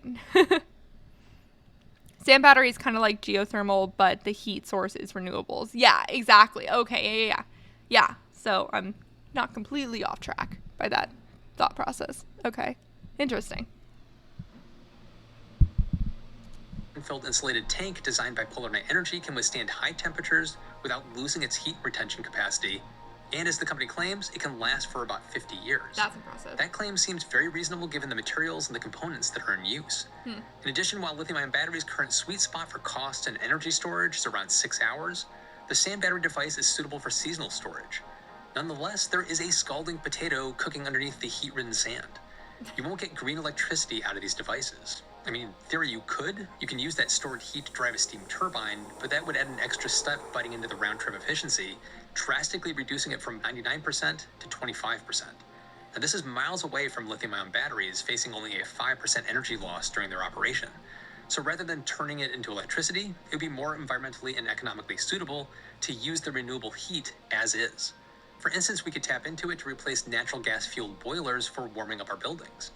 But this would only make sense in cities where you have district-scale infrastructure. Yeah. In addition, the green P2H solution could also decarbonize heat-intensive industrial processes like steel and cement manufacturing. If I can hear you... Thank you so much from Maybelline Dragon for jumping on in. I'm glad you were able to be here a little bit for some of the battery talk, and I hope you have a great rest of your day at work. And I called it. I didn't see the video ahead of time, so ha! Yes! I did the thinky things. Ready. How do heat batteries like these achieve such a high round-trip efficiency? As mentioned earlier, the Polar Night Energy system relies on electric resistance heating, which is 100% energy efficient. Being able to work at temperatures as high as 600 degrees Celsius, sand stores more energy per unit of volume than water, which can't go above 100 degrees Celsius for obvious reasons. Now, Polar Night Energy said that their batteries is about 3 times more energy dense than water based on sensible TES. The system would be most beneficial to district heating areas such as some cities, universities, some industrial sites. Basically, anywhere that has an on-site steam plant could benefit from one of these sand batteries since the infrastructure is already in place. Instead of steam running through the pipes, forced hot air from the sand would travel through them instead. But what about the cost? While sand is dirt cheap, they'll need loads of steel pipes buried inside it, which can inflate the expense. However, Polar Night Energy believes scaling up the facility by 100 times would only increase the price by about 20 times. Wow. To be more specific, the startup predicted a cost of about €10 or about $10 per kilowatt hour once their system reaches a storage capacity of 20 gigawatt hours. And just to give you some perspective, researchers set a target cost below $15 per kilowatt hour when developing new TES systems. Damn. Despite Polar Night Energy's estimates being in line with economists' expectations, there's a catch. No. Their current storage capacity is only 8 megawatt hours, so it will take a while for their technology to be competitive. And while sand batteries are not the panacea to a zero-carbon world, they could play a key role in decarbonizing our power infrastructure when combined with other chemical and thermal storage solutions. Rather than idling wind turbines when demand is low and supply is high, they can generate energy for storage in one of these sand batteries. I've said it before and I'll say it again, it's all about picking the right tool for the right job. Yes. There's no silver bullet here, but a whole host of solutions. So are you still undecided? Do you think that the sand battery has a chance of catching on? Jump in the comments and let me know. And be sure to check out my follow-up podcast, Still to be Determined. We'll be discussing some of your feedback. If you like this video, be sure to check out one of the ones I have over here. If you haven't seen Undecided, which I doubt any of you haven't because he has 1 million subscribers, but, you know, I'll go ahead and shout him out. But there's the video that we just watched. Okay, obviously there is... The reason why we're having this conversation, right? The whole point of this conversation is because there is no one-size-fits-all solution. And I think that moving away from the mentality that we can solve all of our problems using one solution is important, because that's how kind of we got into trouble with monoculture and fossil fuel use and lithium ion batteries in particular, you know. So it's important to recognize that there are different types of batteries that are going to work for different types of situations. But that sounds super promising in my mind for industrial heating and for decarbonizing heat needing technologies like aluminum and cement and those kind of things. So that's super cool, and I hope that it's able to become more competitive in the near future, but seems like a very promising technology. And I will say that the article that I was going to do seems like it's going to have basically the same information, so it'd be kind of repetitive to just read it. So instead, I think let's go ahead and I'm going to scroll up the chat for more Cosmic Stinkin' links. He is coming in clutch. They're coming in clutch today. And let's now look at this video, which I'm guessing is also from just have a think. If I had to guess, just based on our history so far. Okay. Hey Google, take a selfie. Go away. Stop. Oh no, he switched it up. They switched it up on me. That's good. All right, so this is from Top Electric, which I actually have not watched any of their videos before, so this is interesting. Oh, it's a new Tesla battery. Okay, well, I don't like Tesla, but that's okay. We can still hear about their battery. A startup called StoreDot has recently announced a battery technology which looks more promising than the current Tesla's 4680 battery cell. What is the StoreDot battery about? How is it better than the Tesla's 4680 battery cell?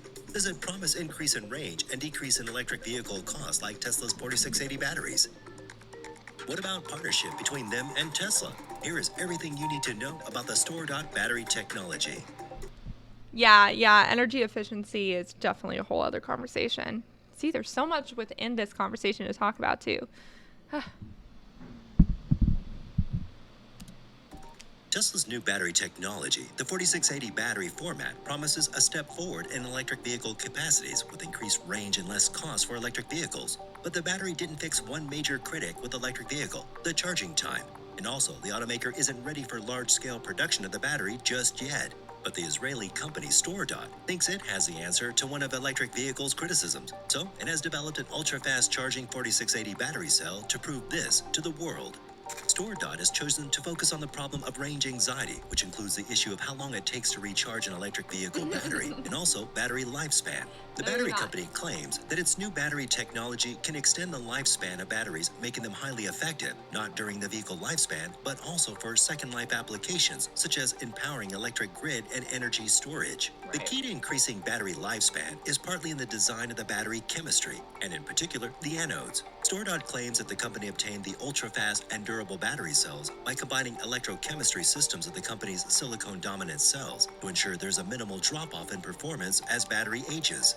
Conventional lithium-ion batteries use graphite-dominant anodes, which have been one of the enabling technologies for current energy densities, but they impose limits on charge speeds as well as the life cycle of the battery. StoreDot claims that the solution to these problems is to switch the anode to silicone-dominant materials, which allows the battery to take on energy much more rapidly without damaging the cells. The company claims that its new battery cell can maintain an optimum performance even after 1,000 cycles and 80% capacity, at the point which rival lithium-ion fast-charging technology cells start to rapidly deteriorate in performance. It further claims that even after 1,700 cycles, which is long after the accepted industry norm, its battery can still maintain about 70% of their original capacity, making them effective in their second life usage.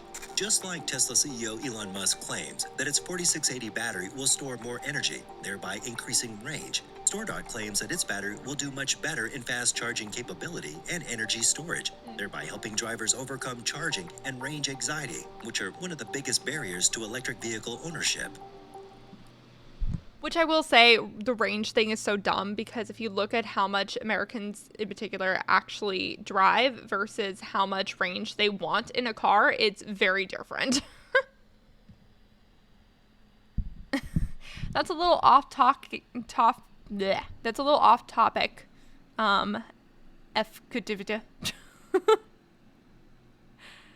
Trump versus Kamala, I don't think that will happen. I feel like the Democrat Party knows that Kamala's not popular, so like she's not going to, I don't think she'd run for president. I think she'd probably continue to be Biden's VP as he runs again. That's my guess on it, though. Who do you think will be Trump's VP? That's my guess. I think he's going to pick a woman, and my money is on Carrie Lake.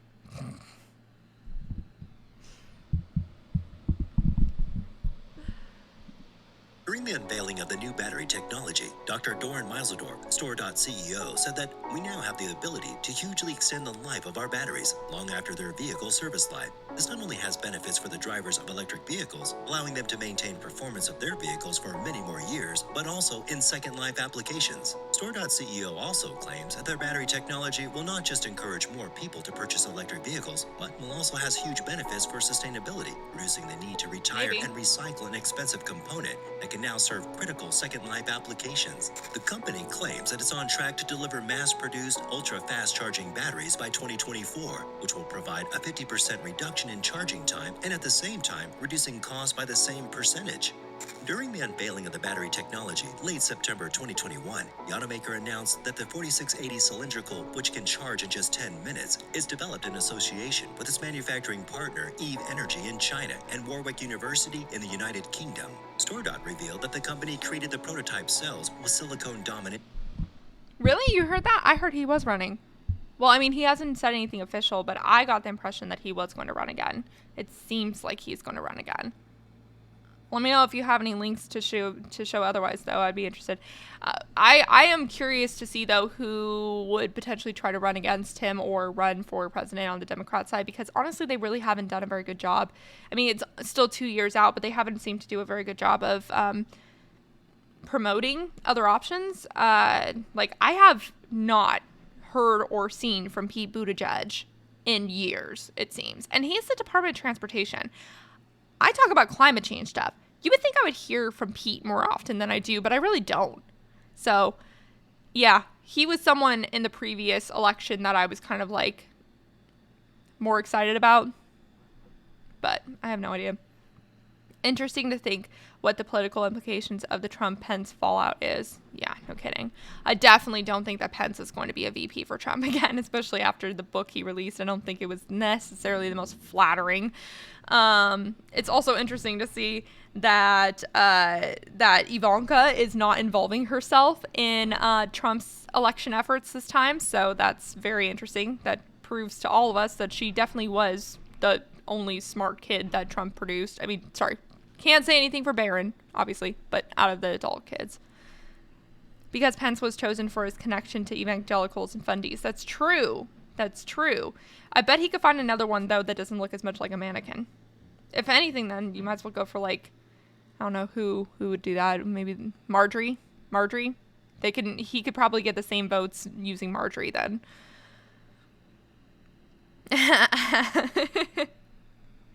I get too much politicus. Politics. Cosmic's like, stop! We're talking about batteries here. I want to talk about batteries. All right, here we go, back to batteries.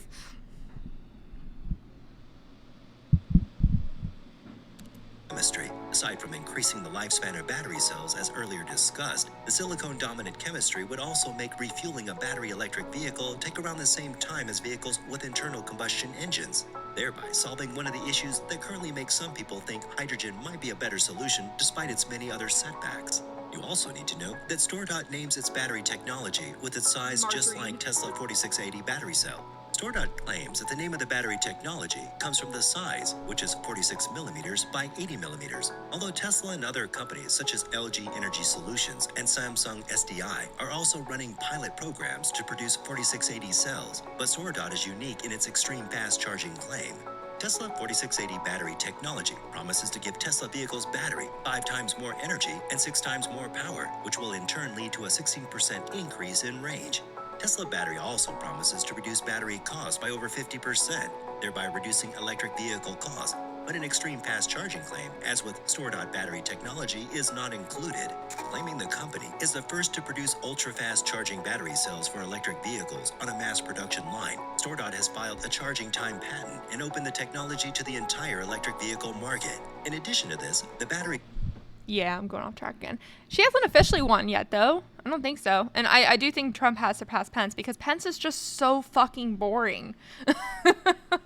He's so boring and spineless that I'm sorry. Even if he's technically on your same religious side, I just can't imagine that you would end up being a fan of him. But then again, I don't understand why people are a fan of Trump either, so.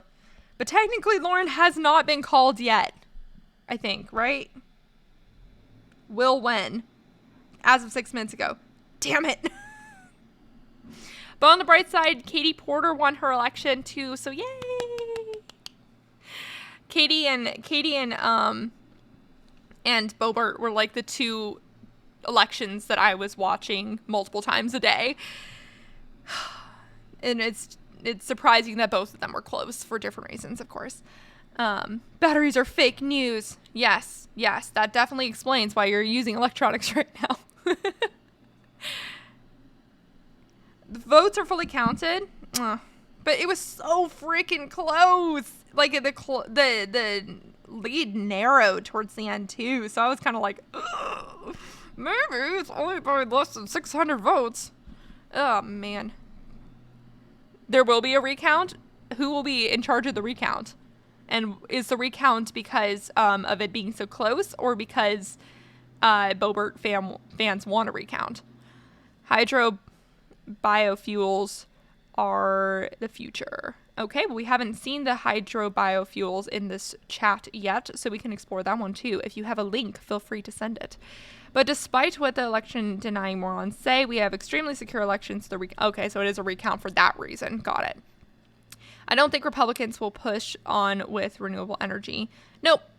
I'm sure they're going to block all efforts, and I'm also sure that they're going to utilize the House committees to shit on BlackRock and other financial institutions who are frankly not even moving towards clean energy, but accusing them of moving away from fossil fuels and claiming that that is not fair for the free market or whatever shit, even though they technically are the free market. So that's just all bullshit in general.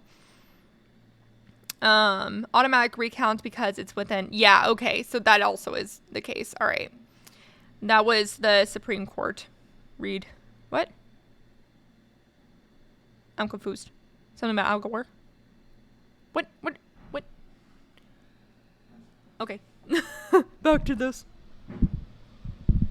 Company announced a new patented technology, and it uses a background repair mechanism to allow battery cells to regenerate while they're in use. StoreDot's battery repair technology uses software and hardware to identify cells that are either underperforming or overheating. Once found, these cells are disabled and reconditioned accordingly. This battery cell background repair mechanism will not only work to benefit the entire future automotive and electric vehicle battery ecosystem, but will also help to alleviate people's concerns about battery fires and thermal runaway. According to the automaker, StoreDot's batteries contains less lithium, but more germanium and tin than other Li-ion batteries. Existing Li-ion batteries use graphite as one electrode, in which the lithium ions are pushed to store charge. But when these are rapidly charged, the ions get congested and can turn into metal and short-circuit the battery. However, StoreDot battery replaces graphite with semiconductor nanoparticles into which ions can pass more quickly and easily. Nice. These nanoparticles are currently based on germanium, which is water-soluble and easier to handle in manufacturing. But StoreDot's plan is to use silicone, which is much cheaper, and expects these prototypes later this year. StoreDot also claims that the anti-degradation agents incorporated into the battery's chemistry will help combat the biggest downside of fast battery charging, which is faster wear rates of batteries. The Israel-based battery startup has also announced that it will open an R&D innovation hub in the United States to speed up the development of solid-state batteries. Solid-state batteries have a lot of advantages over conventional lithium-ion batteries, which include higher cell energy density, faster charger time, ability to undertake more charging cycles, thereby a longer life, and improved safety. Also, solid-state batteries will reduce the cost of electric vehicles. This will be a game changer in the electric segment. The company also says it will launch immediate research into next-generation extreme energy density, exit, solid-state capabilities, and materials, with the aim of scaling up the technology for mass production by 2028. Since electric vehicle battery is a large market with a promising future, StoreDot has managed to secure funding from many investors due to its promising battery technology. The battery company secured a $60 million investment from Daimler and also a $20 million investment from oil giant BP. StoreDot claims it has already demonstrated its extreme fast charging battery in phones, drones, and scooters, which the company claimed could charge in just 5 minutes. The only thing left is to showcase its technology to car makers and other companies. With its new technology, StoreDot promises exciting potential, but it certainly has some serious backers. But we need to see how the claimed battery technology would perform in the real world. Theoretically, the 10 minutes charging time of the 4680 prototype is very compelling, as with the 5-minute charging claim. But electric vehicle drivers won't be truly excited until this prototype is seen in action and commercialized. Also, we look forward to hearing which automakers StoreDot partners with. Will it be Tesla? What do you think about StoreDot's battery technology? Do you think StoreDot will be able to mass produce and commercialize the 4680? Interesting. Well, the potential for it charging faster and for providing more opportunity for a lack of fire is also good. And potentially being more energy dense and providing more range. All good things. So that's also looks like a really cool new technology to keep an eye on. Boebert is on the list of top climate enemies. Her husband started making $400,000 plus per year from the largest operator of Boebert's home county and possibly the state on the same year she got elected. Boy, that doesn't seem like corrupt at all. Yeah, she has the gall to scream about corruption. Exactly. She was also on the National Resource Committee. Yep. And that's the thing. They're going to fuck all of the committees. All of the committees are going to get fucked. I'm just so not excited for that. Yeah, no, it's super annoying. And then of course also like they're going to do like stupid shit by trying to investigate the Biden administration for who knows what. So it's going to be a shit show, and I'm really not excited. And they're going to basically stonewall any more climate efforts. So we basically have the next 2 months to do something climate related, and then past that we're basically going to be blocked on pretty much any climate effort for the next 2 years. So that's fun. This is definitely the time in our lives when we need to, when we don't need to be doing anything about it, right? So, yeah, no, it's I hate her. I don't know who's more of a nuisance, Boebert or Green. I think in the way of climate related stuff, it's definitely Boebert. Yeah. Look on the bright side. It'll be great content. Exactly. Oh, I have such a back and forth on going into more politicized content. You know what I mean? Like, okay, so here, we're going to take a break of battery stuff for just a sec and go to me. Hi. Wow, I'm really glossy. Anyways, so yeah, I have like this thing about politicized content on my channel. It kind of goes back and forth because honestly, no matter what I do, people say that I'm biased, right? Because climate change is a biased issue. But I think that it's important to talk about the political side of climate change, and if we don't talk about it, then we don't talk about the people who are blocking efforts, which means that people are going to elect them without understanding what they're doing wrong, So I'm probably going to go more politicized on my channel a little bit, just on certain content. Like, for example, there was a video that I watched by one of the YouTube lawyers. I can't remember her name. I think her name's Leah. And she was basically just like reacting to alt-right TikToks. And several of the alt-right TikToks actually spread climate misinformation. So I was like, oh, maybe I should cover these alt-right TikToks. And then Trump did his little speechy speech, and in one of them he was saying they're not focusing on all about nuclear weapons, and meanwhile they're talking about climate change, which will only impact sea level rise by 0.3 millimeters in the next 300 years. And I'm like, that is so fucking inaccurate. That's ridiculous. So I've been kind of wanting to cover that because I think that would be a fun video.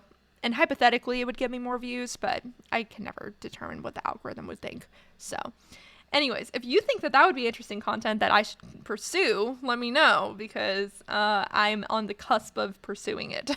So, yeah. Yes, Pelosi did retire. I saw that. I'm sure China's happy about it. And yes, we can laugh about the apocalypse all together. We could laugh about the apocalypse together on Twitch. It's great. The rest of the world will teach them a lesson if they fall behind. Maybe. I don't know.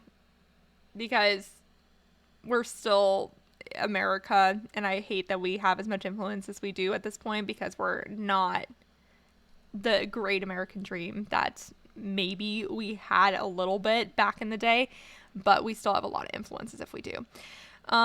People who have been fed pure bias are always going to accuse those who speak the truth of biases. Yeah, exactly. So saying Republicans are enemies of democracy is simply a fact objective, for example. Exactly. And it's like, I hate, but okay, how in the journalism schools and stuff, like we're told to basically act like automatons that don't have biases, because like people who consume media don't understand that's a completely unrealistic expectation for journalists to not have any biases attached to them, and then they're constantly shocked and appalled when they find out that their favorite journalist or favorite media organization has a bias to it. And also it's stupid that people connect reporters' biases to the news media that they write for, because that's not always, that doesn't always line up unless they're Fox News, in which case it definitely lines up. So it's just kind of me getting out of my trying to be unbiased at all costs journalism mentality that I was trained on. Because things like Republicans are enemies of democracy, it actually is that obvious nowadays. It used to be where it's like that you can't, that's not a fact or whatever, but now it's a fucking fact, and it's so stupid that it's like so black and white, and yet I still don't feel comfortable saying it as black and white as it is because of biases. It's so dumb. Anyways, yeah. Well, do you guys want to continue with the battery talk, or should we move on to political talk? Because it kind of feels like we want to move on to political talk a little bit. And I'll be honest, I love the battery conversation, but I think I have learned enough about batteries. I mean, the other one I was going to do was gravity battery, because we haven't talked about that one yet. We also haven't talked about pumped hydro. That's another one. It's important to check your biases, but both sides singing is actually a form of bias that favors the hemogenic structures. I can't pronounce that, but I know what you're saying. Yes, exactly. That's the conversation about like moderates, right? It's like moderates aren't actually moderates. They're just like pseudo conservatives. I try and say independent and free thinking. That's good. That's a good thing to do. I'm always in political talk mode, my bad. No, it's good. I mean, it's important. It's important. And in this climate space, it's very important, because I feel like a lot of almost every climate YouTube channel doesn't really talk about politics very much. I mean, probably the one that does the most is probably Our Changing Climate, because they're very clearly socialism like leaning, right? But a lot of climate channels are just so hesitant to talk about it because, you know, we don't want to drive away half the country from the conversation. We don't want to make it more politicized. But it's interesting because I had this conversation with some students at a class that I was guest speaking at. They had asked, how do you thread the needle between talking about politics and trying not to politicize the topic of climate change? And I basically said at that point that if we had this conversation back in 2008, then I would say it's important to try not to demonize one side or another about climate change. But now we're at this point that I feel like we've already passed the threshold of it being politicized, obviously. So it's like, it doesn't even matter. It's kind of like shouting out a creator larger than you. It's like, you're not platforming them because they're going to exist regardless of whether or not you give them that platform. So you might as well just talk about it, right? I think that's where I'm at this point. Hey, what's up, Carlos? How's it going? How's it going, everybody? Well, also, if you haven't checked out Levelhead or Difficult Truth, both of them are amazing political content creators. So while we're talking about politics, you definitely need to check out both of their channels. Just saying. You should. You should do it now. Yes. Haven't been in the chat, but I've been here. Oh, I love a lurking Carlos. I sent you a gravity battery link. Was that the extra link that you sent? Please do gravity battery before you bin the topic. Okay, I'll do one more. Climate change is one area where I say the media should furiously tell the truth because the science is clear. But yes, we are in a small paper in the rural fossil fuel economy and we have to tread lightly or risk losing the audience entirely. Yeah, see, you are in the epicenter of where that's an issue. I have an international audience through Twitch and YouTube and all those platforms and stuff. So for me, it's interesting because while I'm dealing with Americans that still think that it is a topic of debate, everybody else in the world is not on that page and they're like, yeah, no, this is just happening. Back in those areas where conservatives at least pretend to care about the issue. All right, well, I'm going to do a heavy scroll on the chat to find that last little linky link. Spare one. You're so funny. All right, and let's do gravity battery for our grand finale battery before we get further off track or whatever.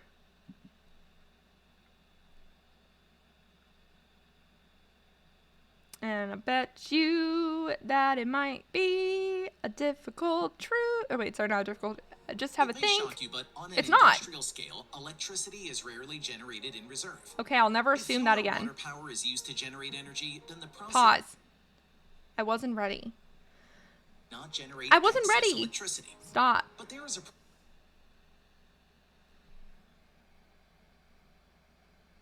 I'm fighting with the video.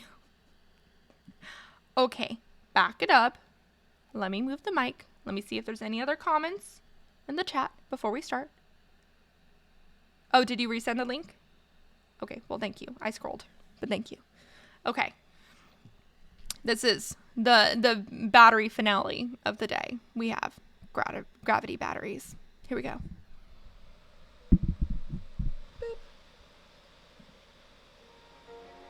It may shock you, but on an industrial scale, electricity is rarely generated in reserve. If fuel or water power is used to generate energy, then the process can be regulated and not generate excess electricity.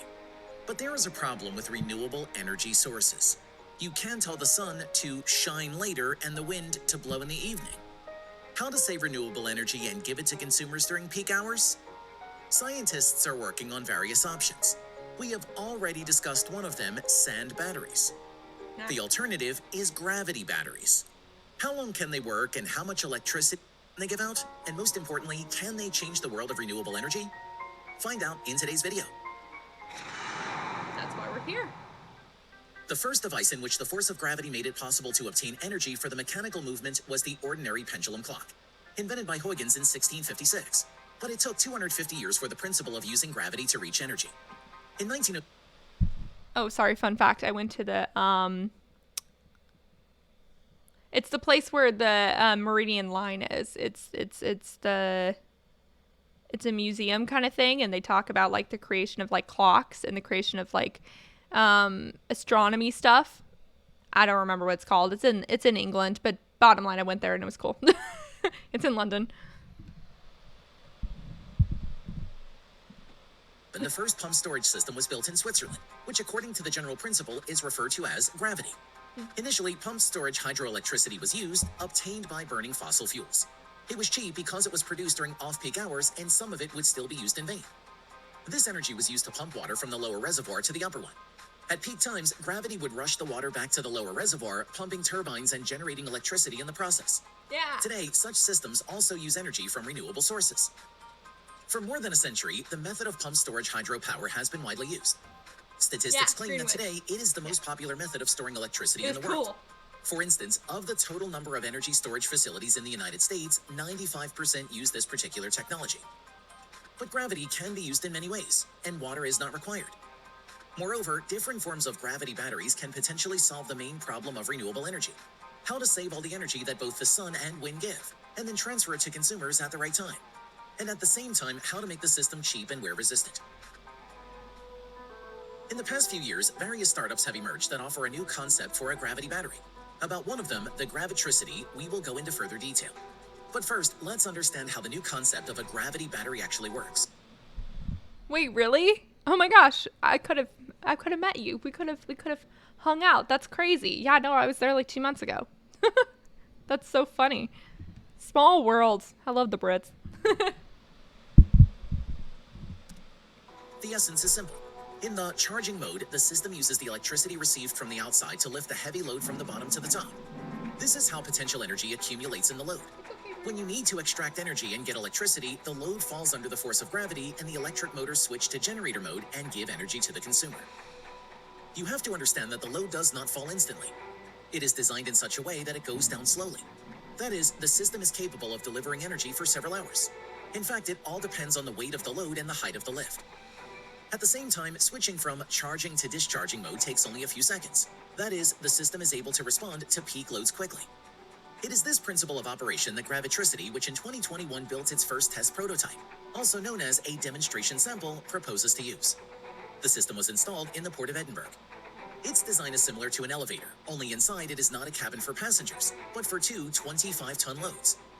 They slowly rise to a height of 15 meters due to the energy of the sun and electric motors, and then, within a few seconds, quickly fall down under the influence of gravity. The startup notes that the blocks are lowered faster than they should, and this was done specifically for demonstration purposes. But this is enough to impress.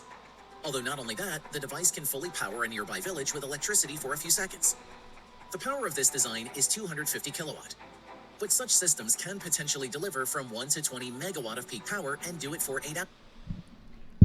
Interesting. So there's a place in Colorado where there's enough of an elevation change that you could potentially do the pumped hydro thing, but we're in a drought, so therefore you can't.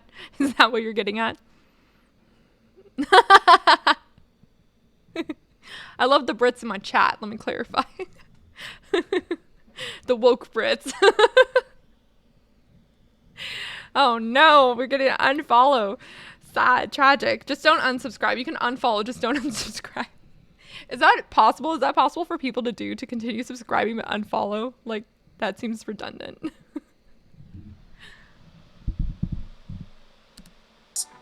Gravitricity engineers estimate that a 20 megawatt power grid could power 63,000 homes for every hour of discharge.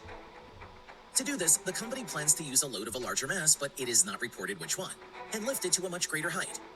Although it would be more correct to say drawing down instead of lifting, as for these purposes, Gravitricity suggests using abandoned coal mines, which can be several kilometers deep.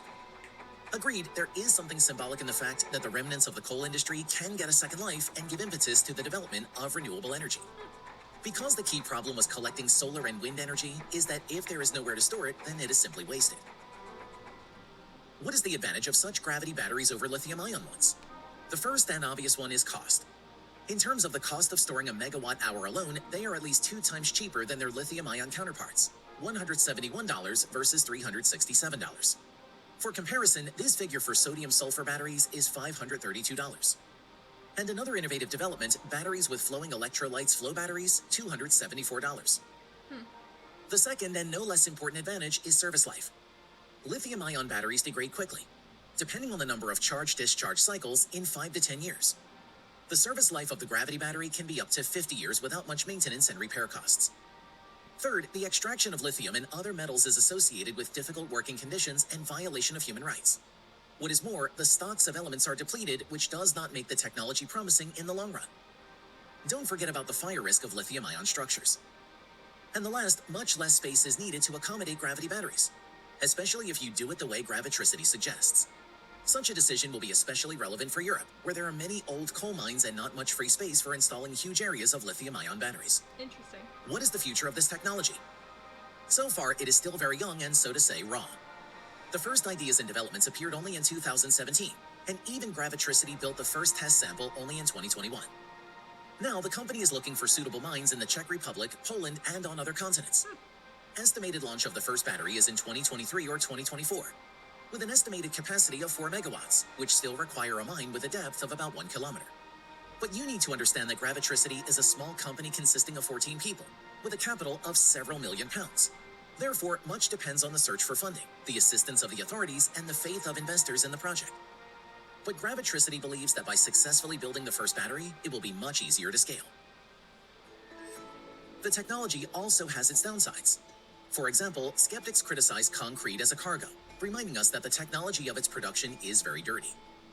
Gravity battery developers have already responded, saying they are ready to use pressed construction debris, recycled concrete, and many other suitable materials. Nice. Another nuance is that not everywhere has ready mines, which means that new ones will have to be drilled to build some batteries, or build high-rise structures, and this increases the cost of the project. Although even these minor shortcomings do not cover the fact that the technology of gravity batteries is really promising as well as perspective, therefore, not only Gravitricity starts working with it. For example, the Energy Vault Swiss project built a test prototype in the form of 6 cranes on a 110-meter tower, each of which moves a 35-ton load. Installation power, 80 megawatts of peak power. Another project is being implemented in the USA by Aris. Although its principle is slightly different, the sun's energy is used to pull concrete trains uphill, which then come back down. One 300-ton train is capable of generating 50 megawatts of power. The company is currently building its first site in Nevada. From a technical standpoint, gravity batteries seem to be a great energy storage solution, especially if it is the energy of the sun or wind. The synergy of the forces of nature allows us to get more without affecting the ecosystems around us. Gravity batteries are cheaper and not as harmful and capricious as lithium-ion batteries. They also do not require specific terrain like pumped storage hydropower. In fact, they can be installed anywhere and they will work for decades. But they need to implement at least one full-fledged project in order to understand if any pitfalls can bury a promising technology. Will we see them everywhere? We'll find out soon.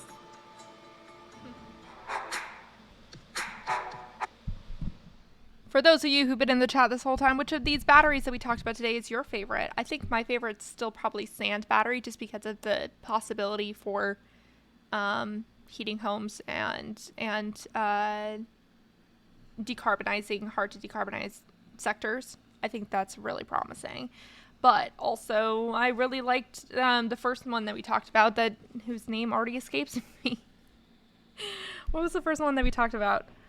Right. The one with, maybe this wasn't the first one, but the paper one. The paper one also I'm really intrigued by. I think that's a really cool technology. So that's another one that I'm really excited to see.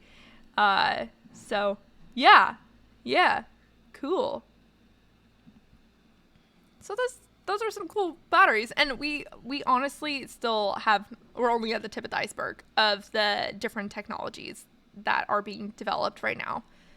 Sand and then gravity. Yeah, you're looking more at the industrial scale level, where I think like the paper one I guess potentially could be both, which is just wild. But for now, it's mostly for like smaller electronics and stuff, right?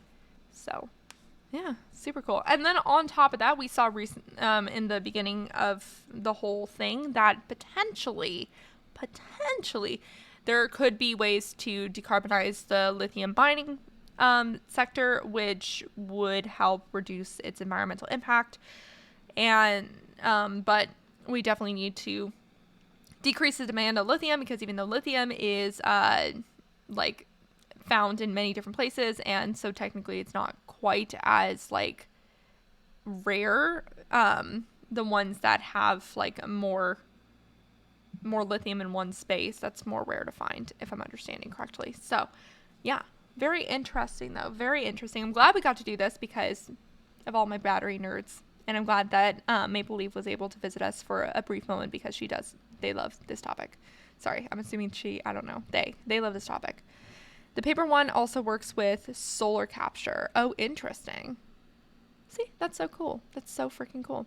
Gives me a lot of hope for the future. The technology does. The thing is just that, obviously a lot of this stuff is still in the early stages, which is hard because we really need to move towards utility scale battery storage now. So that's the biggest challenge, is being able to actually utilize this stuff in the time it's needed, right? So, but I don't know. It's interesting. It's interesting. Yeah. So I wanted to get Rue, but Rue was already hid under something because the construction restarted, so that's sad. And then I also wanted to share that I just have like the little, it's in the back of my setup.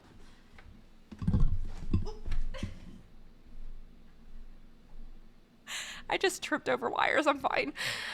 Would you ever be interested in covering water, maybe a collab stream? Oh yeah, no, I'm super interested in that. That's a very important topic, especially for the West Coast. So I would definitely be interested in covering that topic with you. Yeah, let's do a collaborative stream. I'm down.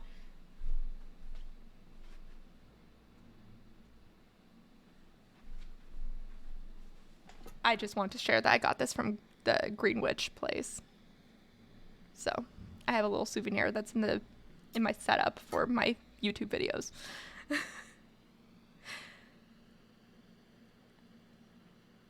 Yeah, I bet there's so much more that we haven't looked at, which is why we can do a part 2 of the battery talk, but it won't be next Friday. Next Friday, I don't have a topic yet for next Friday. So we'll have to brainstorm a topic for what we want to cover on next Friday. Unless we want it to be water, which it could be water.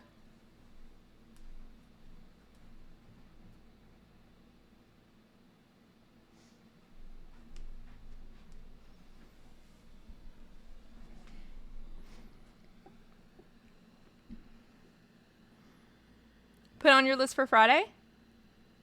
Okay. I'm done. Actually, wait. Oh, hold on. Pause. Next Friday is like Thanksgiving weekend, isn't it? Maybe not next Friday. I forgot about that. I might not be streaming next Friday because it's Thanksgiving weekend.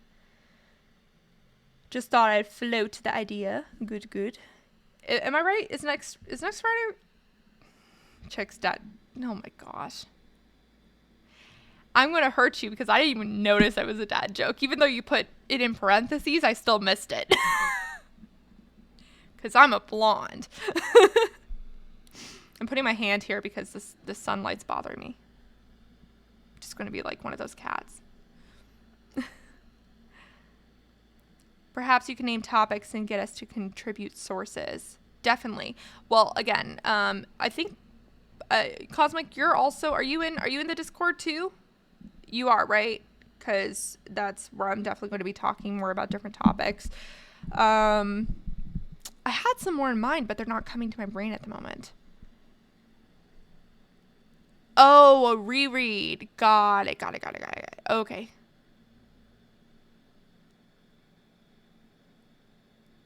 You said I'm going to put it on my list. Oh, so it's just on a list. Okay. Okay, well, so for Thanksgiving, let me think for a sec. So, right, next weekend is Thanksgiving weekend. Why do I keep not knowing this? I think I'm right. I should know this by now. Yeah, okay, so I'm not streaming next Friday. So we will have time in the Discord to come up with the next topic for the following Friday, okay? So that will be the plan.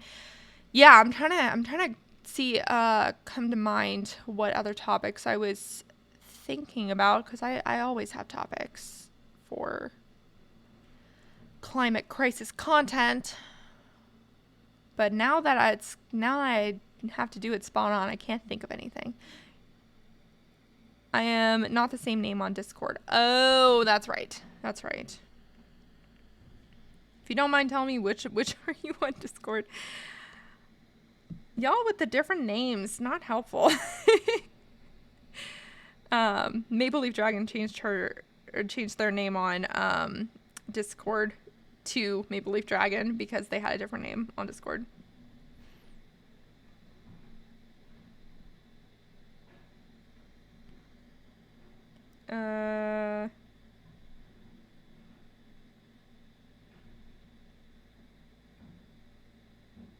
Yeah, there's like Fifth Dimension.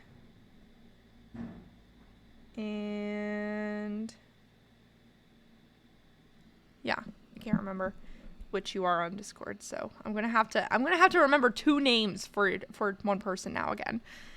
I'd suggest methane leaks, abandoned wells, and aging fracking infrastructure. That's a good topic.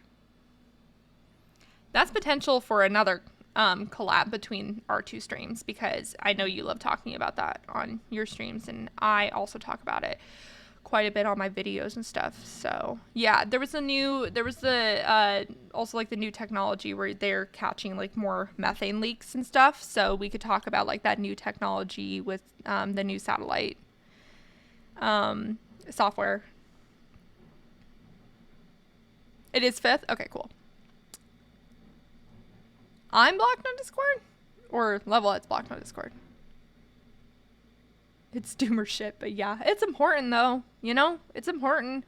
Yeah, I was thinking on the lines of, like, you know, loss and damage funding, countries being in debt. That's another topic. In the way of, like, climate... We could talk about climate anxiety and that kind of topic. Yeah. Or we can also talk about just how the Republicans controlling the House is going to screw up things. That's also a fun topic to talk about, of course, too. So we'll think about it. We'll talk about it in the Discord. Yeah. They were using methane leaks to power crypto. Of course they were. That's just like the combination of 2 terrible things. I'm not surprised at all. Goddamn tech pros. Sorry, you're blocked on Whisper? Who are you?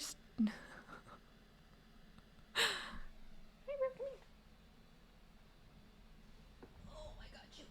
Oh, come here. Yes! I got him. Kitten! Ah! Hi. It's okay. We're okay. Rue has climate anxiety too.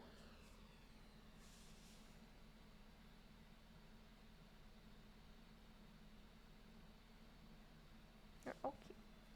Actually, he has construction anxiety, which is fair.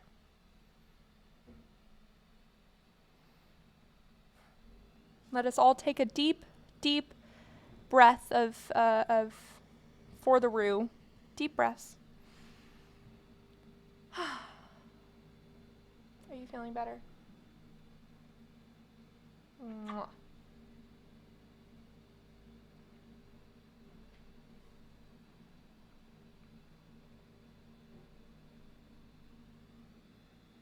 He's such a sweet little boy. He's my baby. I love you. Mwah.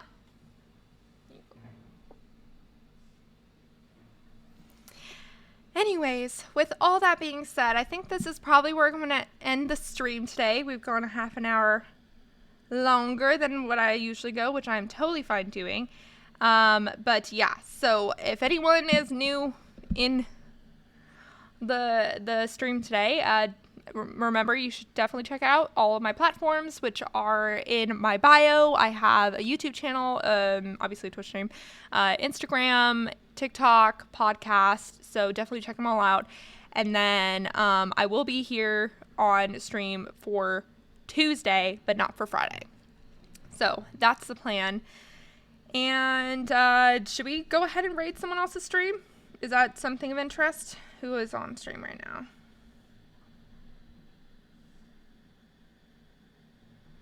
No one I'm following is on stream right now, or is going right now. Is there someone else that would be of interest to anybody for us to raid? If not, then I am down to just end the stream here. It seems like there's only 3 people here right now. I don't necessarily know if the viewer count is always accurate, because I feel like sometimes it's not, but I don't know. Oh, thank you so much for the 200 biddies. I appreciate you. You're great. Thank you so much. Absolutely. Thank you so much for being here for the stream while taking care of your little kiddos. And yeah, I think I'll just go ahead and end it here. I'm not going to bother doing a raid this time, but because usually the person I raid, it just gave me some biddies. So, but that being said, oh, it's Hildebeest going? Wait, I didn't see that.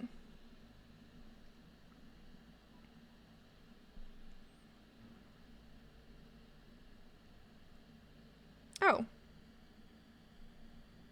Tea and cookies. That's nice. Yeah, I'd be down to raid. What's Starlight Dazzle?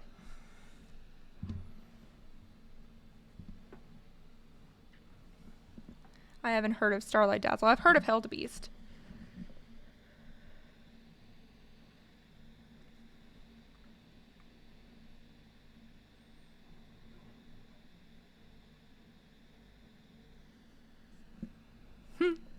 We'll do Hildebeest, okay? All right, I'm gonna go ahead and do Hildebeest. Remember to talk about the climate crisis every single day and to support your local news organizations. Must say that always. And definitely check back on my YouTube channel because I will have a new video up later today. So look forward to that. All right, let me do the raid thing.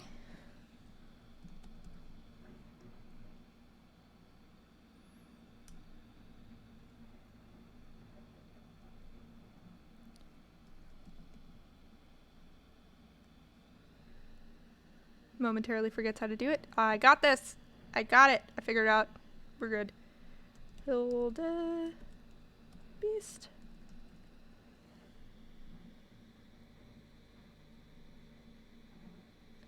Starlight, a bit of a member, lol. Interesting. Okay, here we go. Getting the raid getting the raid going. Okay. Awesome. For mature content only, are you guys ready? I don't think you're ready. All right. Thinking about it. You see Rue in the background. Okay. Here we go. Bye, everyone. Oh, Memer. Oh.